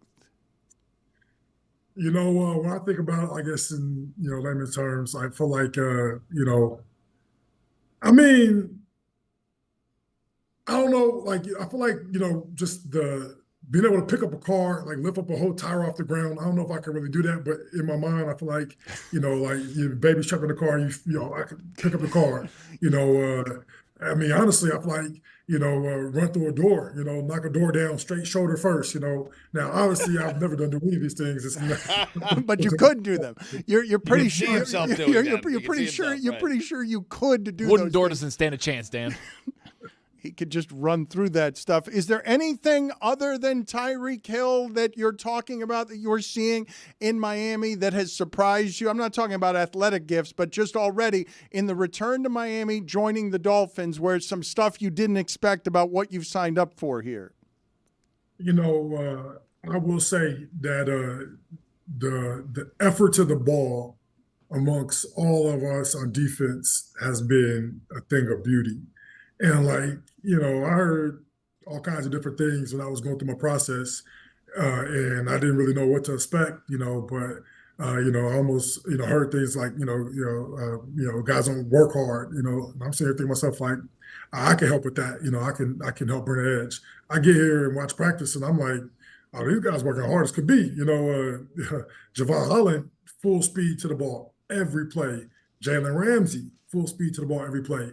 To see his maturity and growth, because we played together in Jacksonville, and to see him now, he gave a speech the other day where it was like, oh man, that's what's up. He's come a long way, but he's a Super Bowl champ. He knows what it takes to win. And I think we all kind of see this potential. And so it's like, man, let's just do everything we can to give ourselves the best shot. There ain't no guarantees, that's football, but let's give ourselves the best shot. Calais, put us inside your head when Tua grabs the microphone at practice and starts celebrating his contract. Like, just put us there. What were you thinking? Crazy, right? Hey, show me the money. Crazy part about that, though, is most of the young guys on the team did not know the reference. Oh, no. No. Damn. Oh, you must have so much stuff like that where you realize you're the old guy in the locker room. There must be stuff like that happening every day, right? Cardinals legend Ron Every Tidwell. single day is crazy. But, I embrace the old guy role. It gives me like a little bit of I feel really good inside knowing that I can still do it. I can still hang with these young bucks. Calais, while we have you, it's an opportunity to geek out over Canes football. I was privately saying that I think you, Frank, Jimmy, you might be the last Hurricane Hall of Famer, Pro Football Hall of Famers for a little bit. And if you were looking for an eye of like who might be next, and we're getting way out ahead of ourselves, but Ruben Bain has a unique pass rushing ability, and I'm wondering if you've worked with him at all, if you've talked to him. He's a guy that can play inside, he can play outside. He plays with the power, not the size, but the power that you played your game with. I'm wondering if there's any relationship there. Yeah, I got a chance to talk to him at the Legends Camp, and we spent a lot of time together. And, I'm just talking through his mentality, like his vision, the way he sees things. And I'm super impressed because when I was his age, I have none of that. His get off and just get off keys and the way he, angles he takes and what he's seeing and trying to work his moves and stuff. It's like, man, they're way more skilled today than we were back, 20 some years ago. I definitely had, the mentality and and just the mindset to go out there and just beat the guy in front of me, where he knows he can't block me at all. But I didn't have the skill, and so seeing Ruben, go out there and just kind of work on his craft and talk what he's seeing and stuff. And I gave him some more pointers, of course, because I've developed a lot of skill over the years now. And so, but I really think that he's going to be a special player. He definitely has a chance to be, obviously, so much has to go right, health wise, and he has to continue getting better. And I always ask guys with their what's your main goal? Is it just to make money? Because this is a great job and you can make a lot of money doing it. But the guys that I really respect are the ones that love the game. They love the competition. They want to just go out there and compete and and take somebody's will. That's what the game's all about. Of course the money, all that stuff's gonna come. But when you want to go out there and compete against another worthy opponent and break their will, that's what gets me excited. He's a 6-time Pro Bowler. Can you guys look up for me if there are any 100-sack guys who are not in the Hall of Fame? Do you know, Calais, and we'll let you go here in a second, can you name the 5 guys or any of the 5 guys in the league who are older than you are? Oh, Aaron Rodgers, that's for sure. Yep. I don't know if Dwayne Brown's still on the roster. No, he's not. He's not on the list I have in front of me. There are 4 other guys you're not expecting. One's a long snapper. One is a kicker. But one name I'm going to say, I want to get him on the show because I can't believe he's still in the league. Mercedes Lewis. Yeah, like what the hell is that? You said you were going to get it anyways. Like what the hell is that guy still doing in the league? Who plays 20 years in that league? Man, it's so impressive. It's so impressive, and he's – I mean, when you gotta like the mentality he has, like he's cut from different cloth. Like he just loves this. Like you gotta, like it ain't like it's not. You get to play as long as you like, as long as I can. They gotta kick me at the lead because I love it so much. That's just especially like now I got kids and stuff, so they might be able to make me retire a little earlier. But and Mercedes does too. But we talked to him. Like I was just talking to him a few weeks back. And it's just like the love we have for the game is just unique, and I wish everybody had it like that. But you realize that most guys don't. But when you love the game like we do, man, they got to kick us out the league. There are a great deal of players that aren't in the Hall of Fame that have 100 sacks. However, none of them have had 94 sack seasons like Calais is preparing to have this season for the Miami Dolphins. And I will say though, for the because I played more interior than I played on the edge throughout my career, and I've played both, obviously. But interior guys with over 100 sacks, it's a way smaller number. I don't think there might be one that's on the Hall of Fame. Preach. But the interior is a lot more. Yes, a correction that is worth making there. You'll probably go in with a class that is just like outside of the Aaron Donald. So like it'll be fresh in everybody's mind in terms of interior guys with 100 sacks. There's 44 guys who've had 100 sacks who are not in the Hall of Fame. Okay, Yeah. so he's telling us that the edge rushers get it cheap sometimes, though, is what he's saying. He's saying get it. Through Pat Swilling not being in the Hall of Fame is a joke. That guy was one of the dominant edge rushers of all time. He was a great outside linebacker, right, Calais? He agrees. Thank right? you, excellent. And There's a few guys that I feel like they got a good chance to get in, and it makes you realize like it's not it's no guarantees. It's tough. I know. My mindset is, do more to make sure, because I there's no guarantee I get in, which is just kind of a humbling thing to think about, but something that I've always wanted and I hope I get, but at the same time, like, realistically, it's tough, you gotta be the best of the best for a long time. And I feel like I've always left my heart on the field and gave everything I had. And I think if you look at just like the numbers and stuff, like, I got a case, but if you look at the impact and like, the way I played the game and, the way my team was affected by the way I played the game, I got a lot better chance. Or the voice puts him in the Friendly Monster Hall of Fame for all time. We will let you go on this note. Do you agree with this or disagree with this? I am saying that the kickers should, we were talking about this earlier in the week, the kickers in the NFL should not be in the Hall of Fame. They should have a guest house behind the Hall of Fame that is made adjacent by a walkway, and they can get from their Hall of Fame behind the Hall of Fame in the area behind it, but they shouldn't be in the actual Hall of Fame where the people are playing football and enduring the collision. Do you agree or disagree with that? My man Justin Tucker, who I think will be in the Hall of Fame one day, I think that, I got to give him some love. He come hang with me, man. He's an entertaining cat. So they come in. We hopefully we get in there together. We All right, a one-time exception that you're making for an old teammate because you love him. The rest of the kickers, though, out back. They're going to be out back. Calais, thank you for being on with us. We appreciate the time, sir. And it really has been a pleasure to watch you work over the last 20 I can't believe years. He's the old guy now. 20 years. It's crazy. It is crazy. Yes. That makes us the old guys, too. You realize Older. that. Yes. If he's the old guy, then we're the old guys. We're the older guys. Thank you, sir. Yeah, I appreciate you guys having me. It's always a pleasure. How is Clyde Simmons not in the Hall of Fame? I mean, think about that. I can't believe there are 40 dudes with 100 sacks not in the Hall of Fame. The great thing is during that segment, during that interview, Tony realized it just dawned on him how great Bruce Smith was. Holy shit. Yo, you need to see that video of Bruce Smith doing that interview where he falls backwards. Yes, It's in wild. Buffalo local television. Just play this at the end right now. The video of Bruce Smith falling down. It hurts to play that game. Sometimes you got to self-medicate. You go do a local interview and you just fall on the floor. All right, so I'm going to take you guys through the lifespan here of me becoming a father. And we had a milestone yesterday. I was at the doctor with my wife, and we did the anatomy scan for our baby. And it's crazy that you can see at this age, like or whatever it is. I don't know how you would do it in weeks or whatever. But like when they do the sonogram, like you can see everything, the little spinal cord. You can see like the little legs and the little arms. The dad's in the room. Like when you guys first saw the baby in the womb with the sonogram stuff, and you saw like all the little fingers and little toes and little face and all that, like how was it? Because it was crazy for me. I started crying. But Really? I saw two. Yeah. Is that why you started crying? Because you saw two? Yeah, there was two in there. Yeah. But you did it at such a different time, Stu. Like, I feel like medicine is so much more advanced now. Billy, I feel like you, Roy, I feel like you guys have more of like the modern medicine view of the sonogram and stuff. Like, How do you guys feel when you saw that little like thing that actually is a human now? Saw the heartbeat and everything. It was, it was tremendous. It really was tremendous.